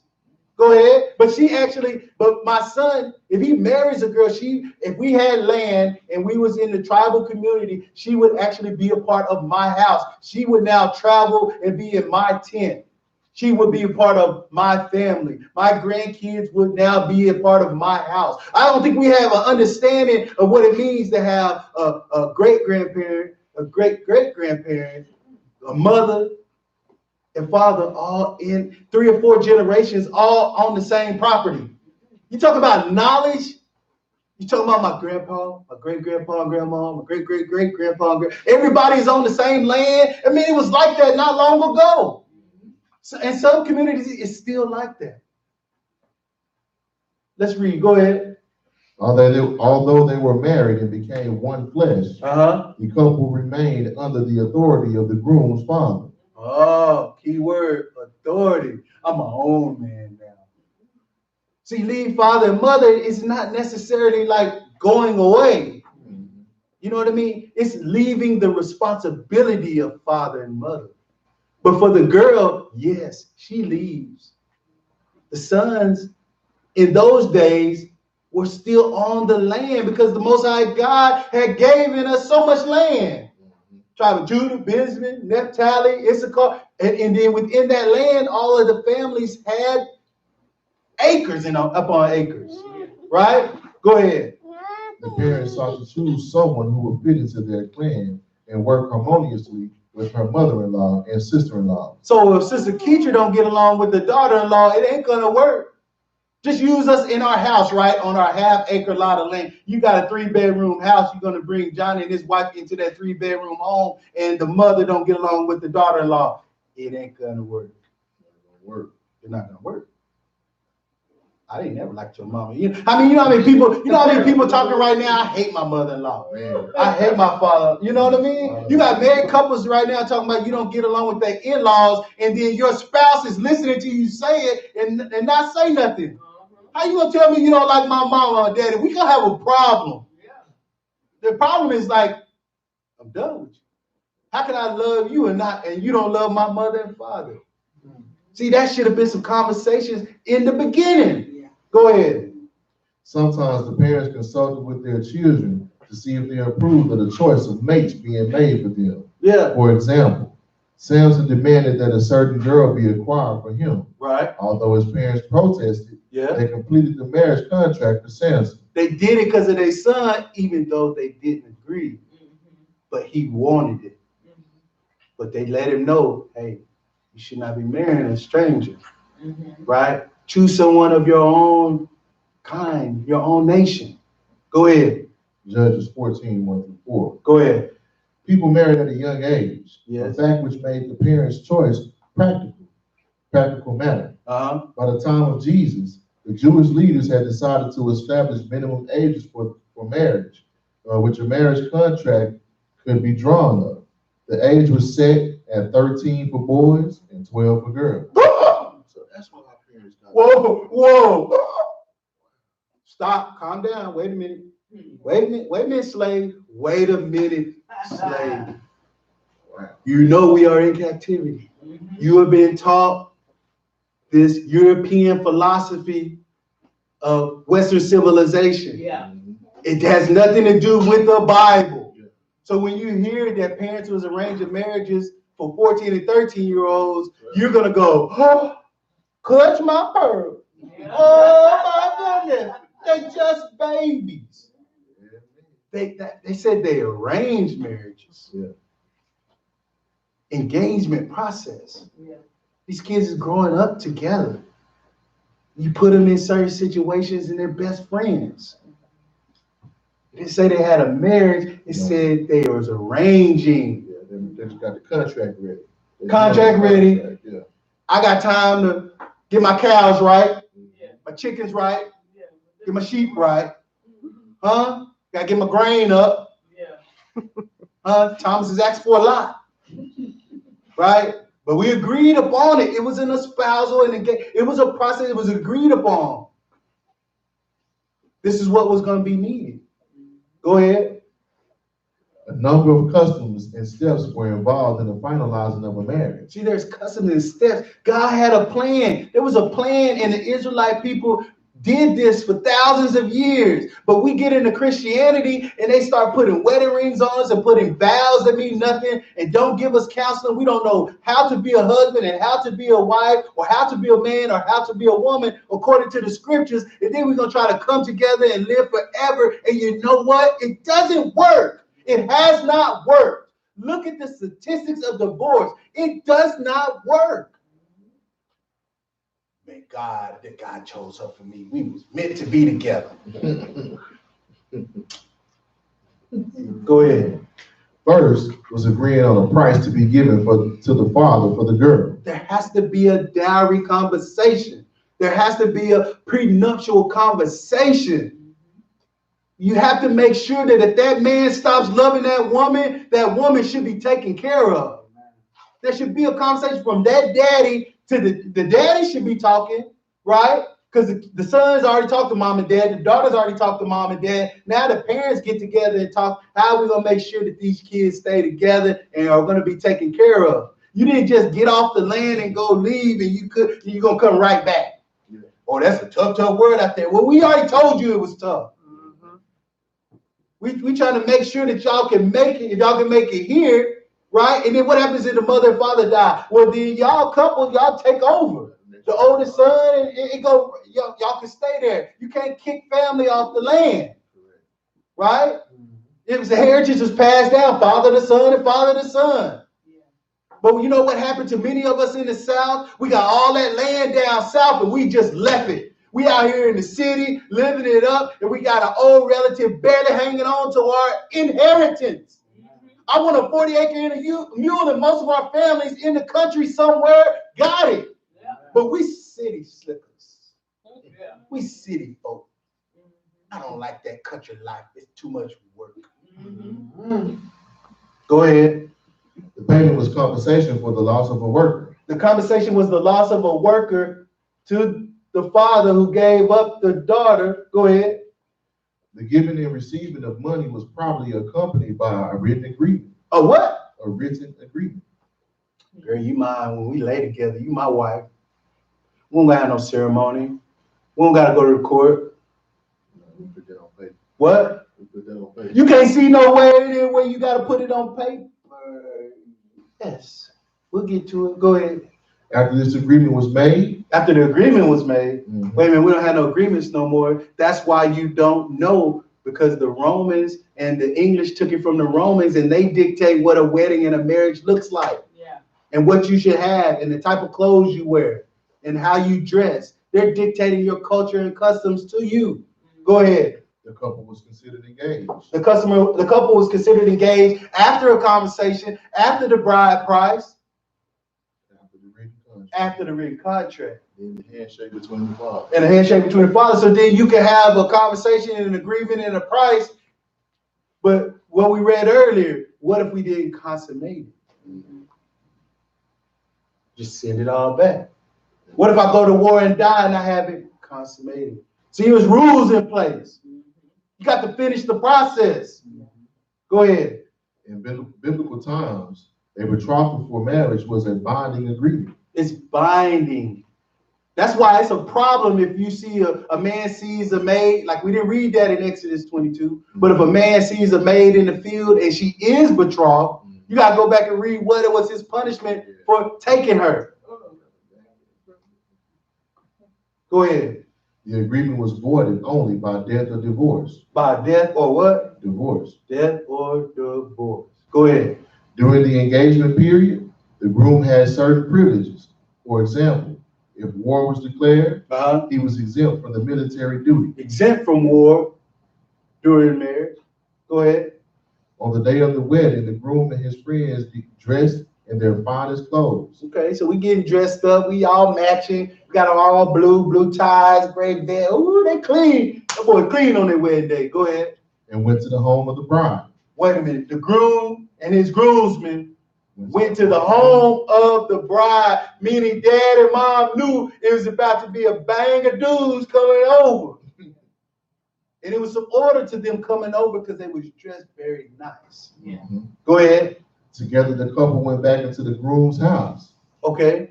Now, he came to get the girl from her house, and they all went back to his house, his daddy's house. Go ahead. The friends sang and danced. Read that again. We missed something. Go read it from the top. On the day of the wedding, the groom and his friends dressed in their finest clothes. Yes.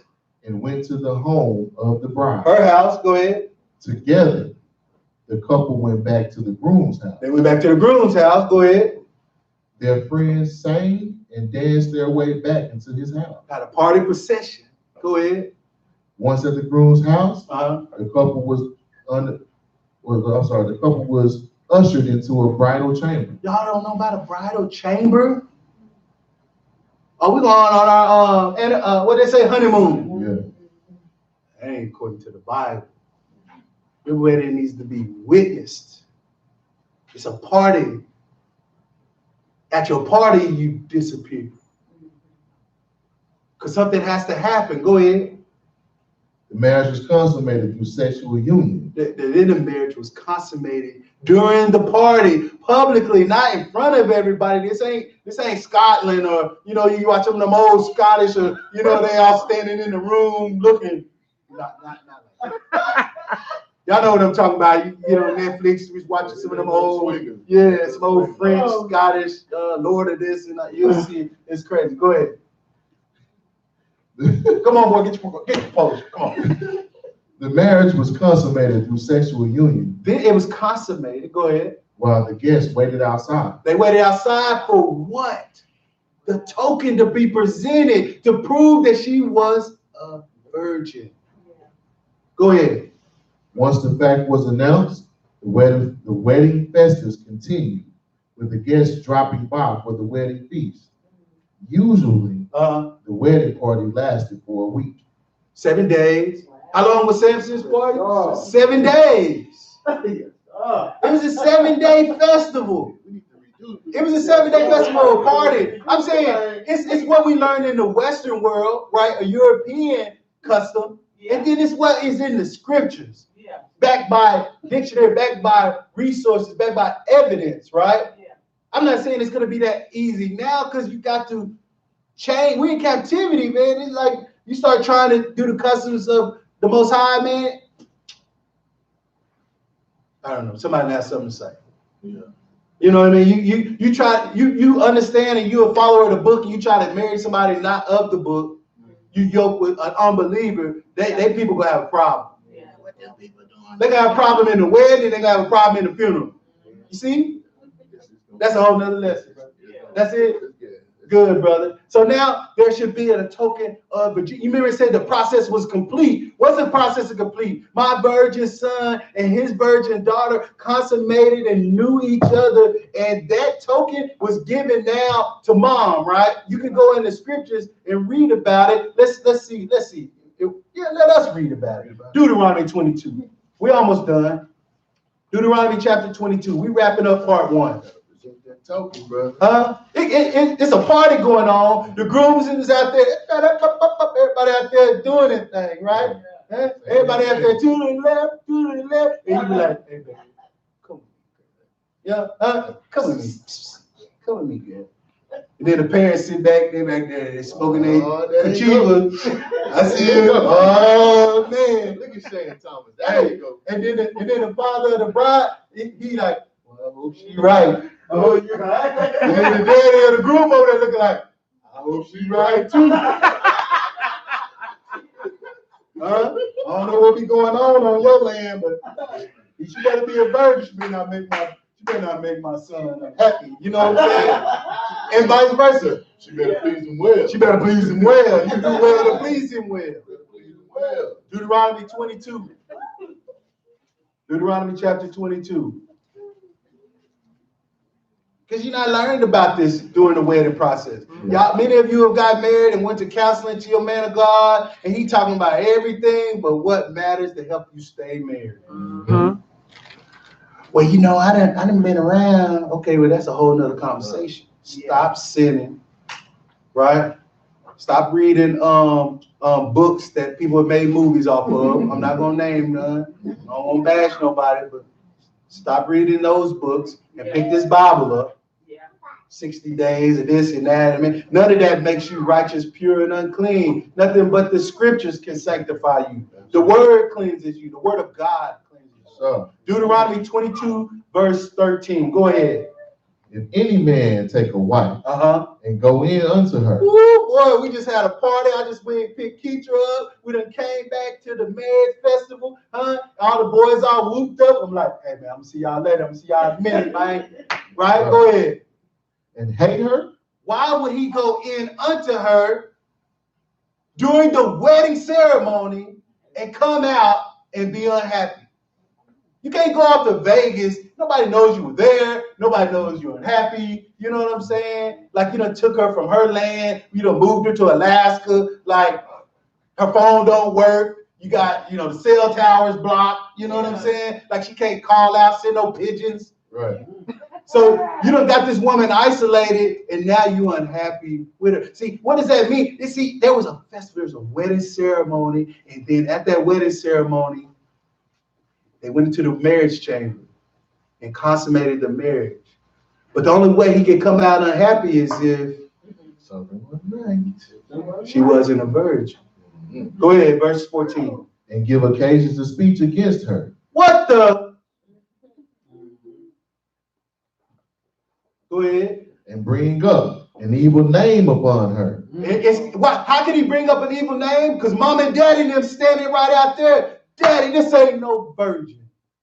And the whole party start, that whole CD says, you know how you mix it on tables, and somebody take that needle off the record, unplug the music, stop the party. The party is over if the groom or the bride is not happy. But y'all ain't getting married in front of nobody. Y'all having secret weddings, and somebody told you don't have to be public because you already my wife. Go ahead.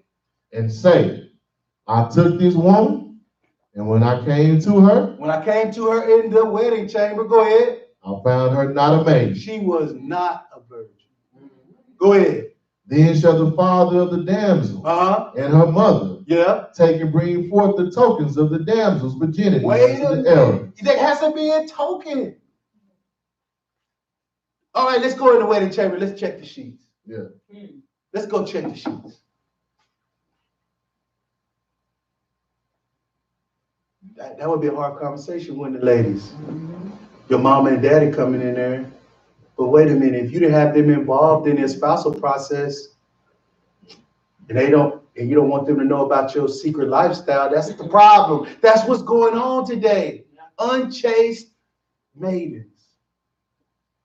Mothers not raising their daughters right because maybe the mothers is living a little loose. Yeah. And the daddies ain't around, so there ain't no little girls looking up to their daddies, loving their mama, saying, I want that. Go ahead, verse 15. All right, go ahead. Start over, yeah, 15. Then shall the father of the damsel and her mother take and bring forth the tokens of the damsel's virginity unto the elders of the city and the gate. Because, just like Christ was at the wedding, the disciples, if you go to church, your deacon should be there. The man of God should be there. It should be some religious. Because if you say God has sanctified my union, where is the men of God and the women of God, the women auxiliary? They should be over there. It should be a party. It should be some women over there prepping and some men over there. Somebody don't look happy. Someone came out. Start praying, sisters. Start praying. Because Johnny don't look happy. Go ahead, verse 16. And the damsel's father shall say unto the elder, I gave my daughter unto this man to wife, and he hated her. He calling my daughter everything but a child of God. Go ahead. And lo, he had given occasion to speech against her. He calling all kind of bad words coming up out that wedding chamber. Go ahead. Saying, I found not thy daughter a maid. Go ahead. And yet these are the tokens of my daughter's virginity. Here's proof. We went right in there right after, man. I don't know what he's talking about. Go ahead. And they shall spread the cloth before the elders of the city. Go ahead. And the elders of the city shall take that man and chastise him. And do what to him? Chastise him. Man, let's put some hands on this dude, man. You just caused a problem at the wedding, man. It's time to go into this little boxing ring we got in the back of the church that nobody know about. This is how we deal with the brethren. You see what I'm saying? You got to go deal with this young man because you out of order. Go ahead. And they shall immerse him. They should do what? Immerse him. Put them hands on him. Go ahead. In 100 shekels of silver, and give them unto the father of the damsel. Hey, son, you ain't got no job, and your daddy ain't got no money, no cattle. You shouldn't have been getting married anyway. Because now that you cause accusation against her, now you got to put up 100 shekels of silver. Go ahead. Because he had brought up an evil name upon the virgin of Israel. You know how Israel is, boy. You start saying somebody loose, man, they be like, well, you're so. Hey, now you got phones, everybody on the phone. Boy, hey, they going live. This dude tripping. This dude tripping. Everybody, man, look at the groove coming out the way. That boy tripping. Hey, y'all, check this out, man. This brother just found out that his wife was not a virgin. Look at that. Yeah, Look at that. about a crazy accusation, man. You gotta pay for that. But y'all getting women, humbling women, leaving them with kids. Then you going back to the same church, got a new wife. Yeah. You got an ex-wife over there with 3 kids and got a new wife over here, man. What is going on? Where did you learn this at? Mhm. Go ahead, brother. And she shall be his wife, and he may not put her away all his days. He lied. She gonna be your wife, You gotta stay with and her. you gonna have to stay with her. Mhm. Go ahead. But if this thing be true, But if it's true, they go in there and check them sheets and yeah. Brother Johnny, go ahead. and the tokens of virginity be not found for the damsel, Go ahead.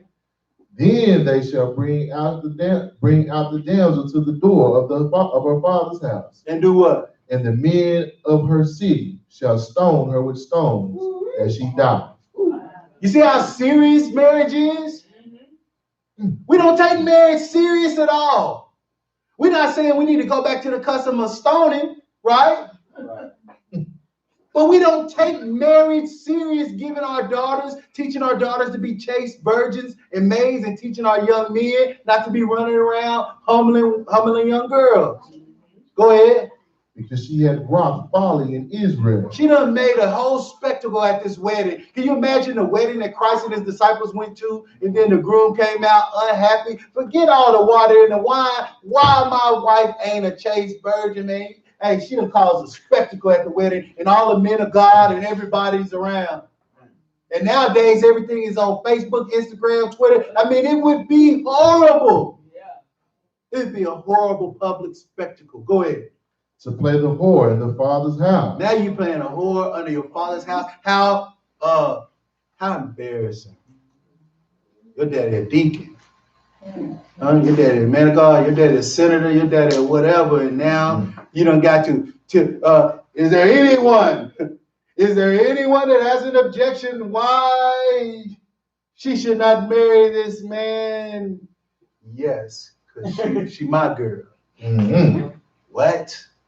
Over the last night. Last night, her husband was at the bachelor party. I was at the back door of the bachelorette party. I tapped on the window.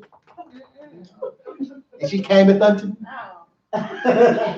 It's a public spectacle of the father. You embarrass your father, you played the whore in your father's house when you should have been under his subjection and under his rule.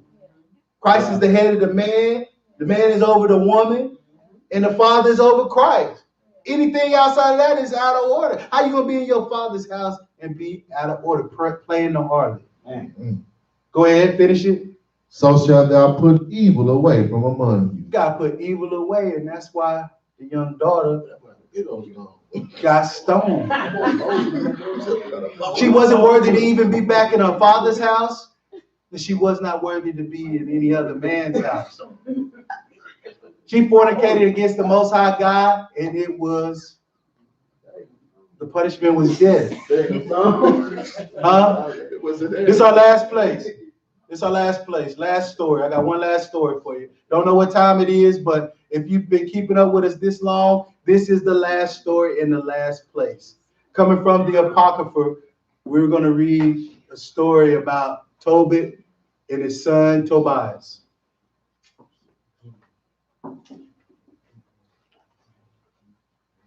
I know we got on the live a little bit late, but this is our last story. I want y'all to put this in your notes and go back and read this story of Tobit and Tobias. Read the whole book of Tobit, but we're just going to kind of get into the story of the marriage, and it's kind of symbolic, the same way it happened with Samson, right? It's kind of the same story. But we're going to end part 1 with this story of the marriage of Tobias. And let's see what happened in the book of the Apocrypha. These 15 books was taken out, but used. They weren't canonized, but they were read. Mm-hmm. But in the 1611 King James Bible original version, they were there. So let's read this story. We're going to start at Tobit chapter 6. Just start at verse 1. Go ahead. And as they went on their journey, they came in the evening to the river Tigris, and they lodged there. And when the young man went down to wash himself, a fish leaped out over the river and would have devoured him. Then the angel said unto him, take the fish. And the young man laid hold of the fish and drew it to land. To whom the angel said, open the fish and take the heart of the liver and the gall and put them up for safety. So, you know, this had to be a big fish. You know, nowadays you be playing in the lake, mess around, catfish snatching, try to take you under, something like that. You can't, you know, there's some back holes, man. There's some catfish big as bathtubs and bigger. And they see your little foot and toes dangling. They like, food. Well, these guys is out, you know, hanging at the lake, man, and this fish almost takes him underwater, right? But he's saved and brought to land, and they catch this fish, and the angel comes and tells him to take the heart and the liver and the gallbladder. Go ahead. So the young man did as the angel commanded him. And when they roasted the fish, they did eat it. Then they both went on their way till they drew near to Ecbatane. What verse you at? That's verse 5. Verse 5. Go ahead. Then the young man said unto the angel, Brother Azarias, to what use is the heart and the liver and the gall of the fish? So they ate good. So they ate the fish, but they kept the liver, the heart, and the gallbladder. So the angel, they like, well, why do we need to keep these things? Go ahead. And he said unto him, touching the heart and the liver, if a devil or an evil, If a devil or an evil spirit trouble any, go ahead. We must make a smoke thereof before the man or the woman, and the party shall be no more vexed. Go ahead. As for the gall, yes, it is good to anoint a man that had witness in his eyes, and shall be healed. Whiteness in his eyes, and he shall be healed using the gall. Go ahead.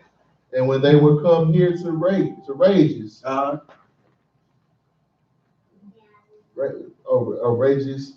is it? That's fine. Go ahead. The angel said to the young man, Brother, today we shall lodge with Raguel, daughter named Sarah.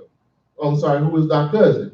He also had only one daughter named Sarah. I will speak for her that she may be given to thee for a wife. So my point to this passage is the angels of the Lord are involved and can be involved with the marriages. So some marriages can be ordained from the Most High. They can be.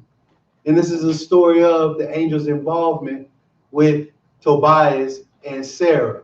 Let's keep going. Let's go to chapter 7 and pick it up at verse 9. The book of Tobit, chapter 7, verse 9 through 11. Go ahead.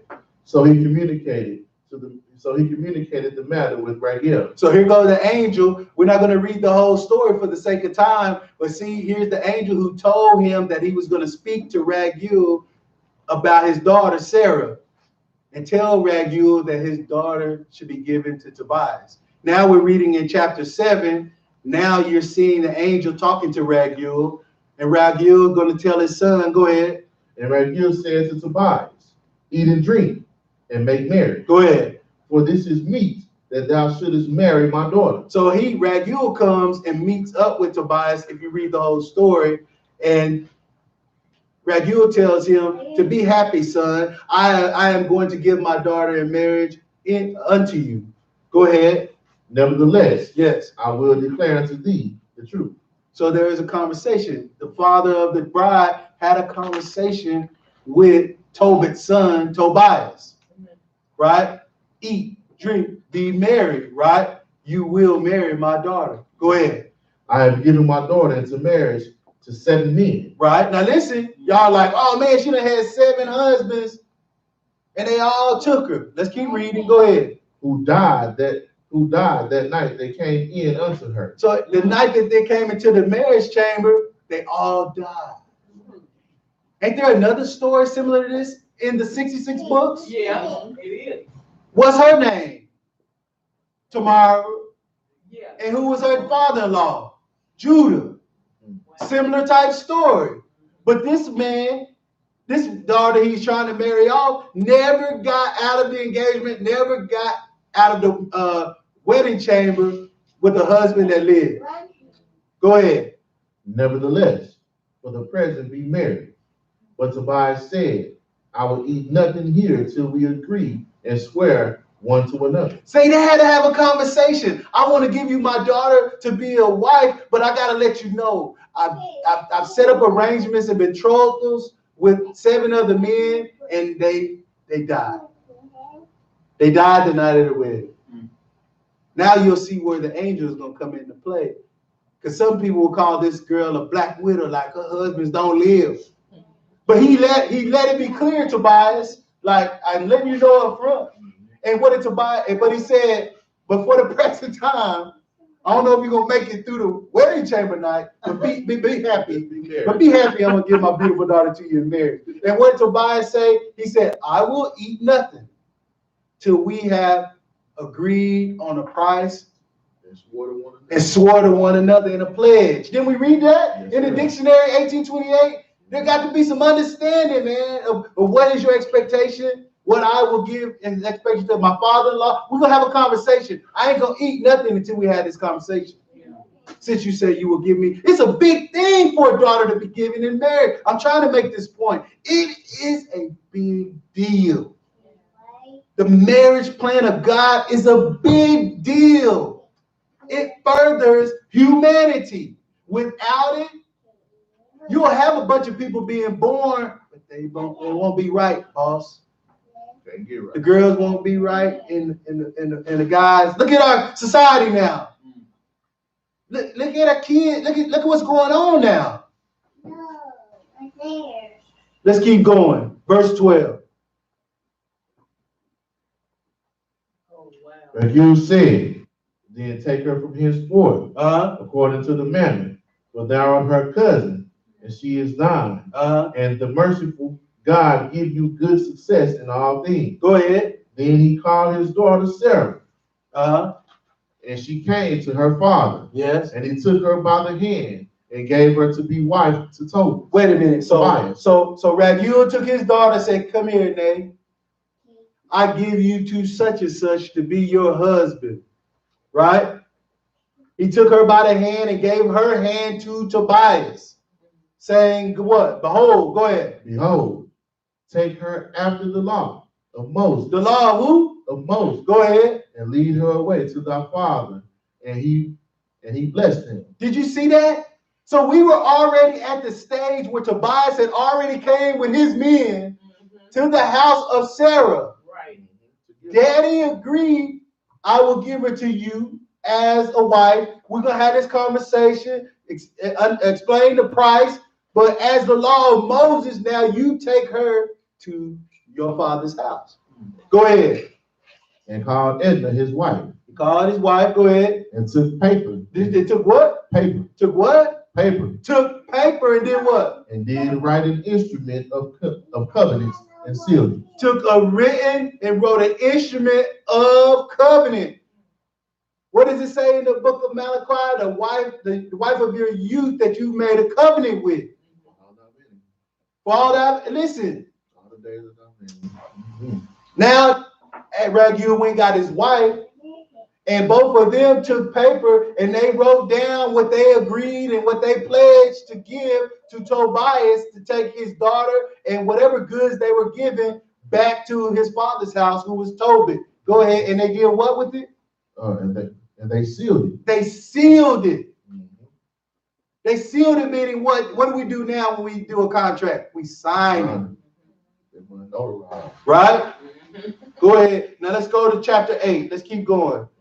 I'm just skipping around. Chapter 8, we're going to pick it up at verse 18. So the dad has agreed. So now at this point of the sign and sealment, Tobias should be able to leave with his new bride to go back to his father's house. But Raguel don't want to let his daughter go so easily, right? So if you keep reading the story from verse 6 all the way to 8, you'll see Raguel tries to hold him there a little longer. It's supposed to be 7 days, but he keeps him there 14 days. So at the point that Tobit and his wife knows that she should be coming back with his wife, Tobias' mom starts to worry. Why is my son not back with his wife? So she thinks he is dead, right? So let's get into it. Tobit 8 and 18. Go ahead. Then Raguel bade his servants to fill the grave, and he kept the wedding feast 14 days. So listen, he extended it, right? Because he knows at the end of the festival, Tobias and his daughter got to go in the wedding chamber. Yeah. So instead of 7 days, he goes 14 days, and he tells them to go dig a grave because this dude might die because the other 7 died. You hear me? Go ahead. For before the days of the marriage were finished, Raguel had said unto him by an oath, yes, that he should not depart till the 14 days of the marriage were expired. So he's gonna stick around and make sure that this dude live, right? Unless I gotta go back with my daughter, we gotta go back home, right? Go ahead.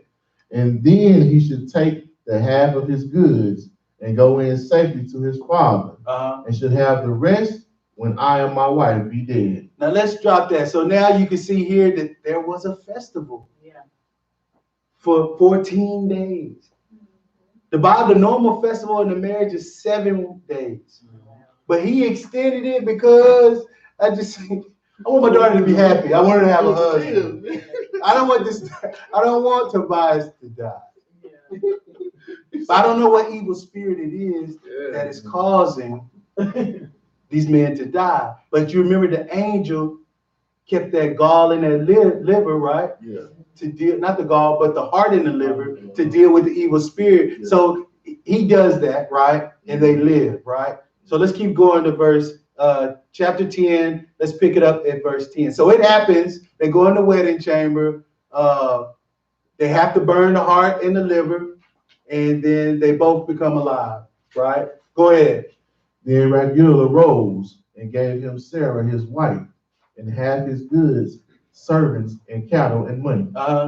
And he blessed them and sent them away, saying, the God of heaven give you a prosperous journey, my children. So I told you already the story. So they get married. They have to burn the heart and the liver. After they survive, now Raguel, he's so happy that he doesn't want Tobias to go back home. So if you read it on your own, so as Tobias doesn't go home, now Tobit and his wife start crying, and Tobit has to console his wife, and eventually Raguel lets Tobias leave. So this is after they had a conversation. He told Tobias to stay, and he told him, no, I need to go because my parents are expecting me and my new wife and me and my brethren to come back. And so Raguel was like, you're right. I gotta let my daughter go because she's leaving. She's like leaving my house. I'm not gonna see her unless her husband brings her back. So here's the blessing after he was like, you're right, I gotta let you go home. Go ahead. And he said to his daughter, all right, daughter, come here, give me a kiss, give me a hug. Go ahead. Honor thy father and thy mother-in-law. What? Honor thy father and thy mother-in-law. Are you parents teaching your daughters to honor their mother and father? I told you, man, you'll hear people talking about their in-laws bad. Yeah. Because they wasn't raised better, right? Train a child up. If you training a child up, they should know better. Right. Go ahead. Which are now thy parents. They are now your parents. Go ahead. That I may hear good report of thee. And he kissed her. Give my baby a kiss.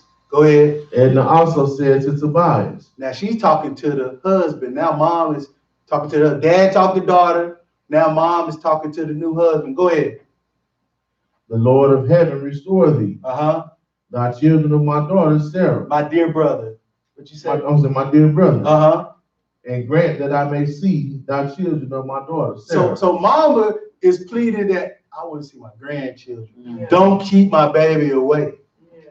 Daddy is saying, honor your new father and mother. Mama is saying, hey, dude, you better bring my grandbabies. I want to see them before they grown trying to get married. Yeah. Go ahead. Before I die, I want to see my grandbabies. Go ahead. That I may rejoice before the Lord. Behold, I commit my daughter unto thee. I commit my daughter that I had unto you. Groomsmen. You see what I'm saying? There's a passage. It's a big deal when you're giving your children over. Because now my daughter is no longer Luda. She's another man's wife. Right. She is carrying another name now. Go ahead. I commit my daughter unto thee of special trust. Wherefore, do not entreat her evil. Do not treat my daughter bad. You know, you got single moms trying to have that conversation, you know, trying to talk, you know, tough, you know, I'm gonna come see you, Negro. You know, you mess with my daughter, you know. Listen, I'll be honest. It's a lot of wolf tickets being sold, but men aren't really scared. Men are scared to go to jail. Men aren't being, for the most part, men aren't scared of being beat up. But men know if they touch you back, they're gonna go to jail, and that's what really men are worried about. And women know that. That's why they give out a lot of wolf tickets. Some women are serious with them hands now. But that's not godly woman. That's not a Proverbs 31 woman either. But listen, part one, the plan of God. We've gone through all of these parts today. Let's go back to the top. The Most High's plan. We've covered, for the most part, a dowry conversation. We spoke about the espousal or engagement or betrothal process. We pretty much cleared up that there should be a festival and a ceremony, a wedding, right? There should be a wedding chamber. There should be maids and maiden. There should be a token, right? So when we come back in part two, we're going to talk about the importance of a woman in a marriage. I mean, women play such a vital role in the conservation of mankind. They play a vital role in a marriage. Part two, we're going to talk about the woman's worth. Because a lot of us men, we're really downplaying how important a woman really is to this marriage plan that God put on the table. So we're going to talk about the woman's worth as far as leaving your father and mother, becoming the daughter of your parent, your in-laws, right? We're going to be talking about really being fruitful and multiplying, because that commandment has totally been done away with, because everybody's chasing their employment dreams, their career aspirations, and they wait until they're an aged woman and an aged man to be trying to start a family. Yeah. And I'm going to let you know, for someone that started over, you better have your children when you're young. Rabbit hole. You better have your kids when you're young so that you can enjoy it, right? And then we're going to talk about divorce, not commanded, but instituted. So we're going to get into part two next week. I thank everyone for joining us live, and those that came in person. I hope this has been edifying to you, and you've learned a little bit more about the marriage that God had planned out of the Holy Scriptures through different other scholars, dictionaries, and other writings. And I hope you tune in to part two, marriage, part two, woman's worth. Y'all bless.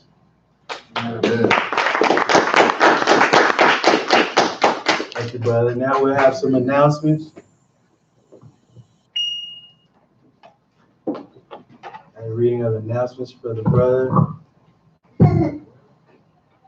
Good job, brother Mike. Go ahead, my brother. Well, the Multitude of Christ Ministry seeks to teach all nations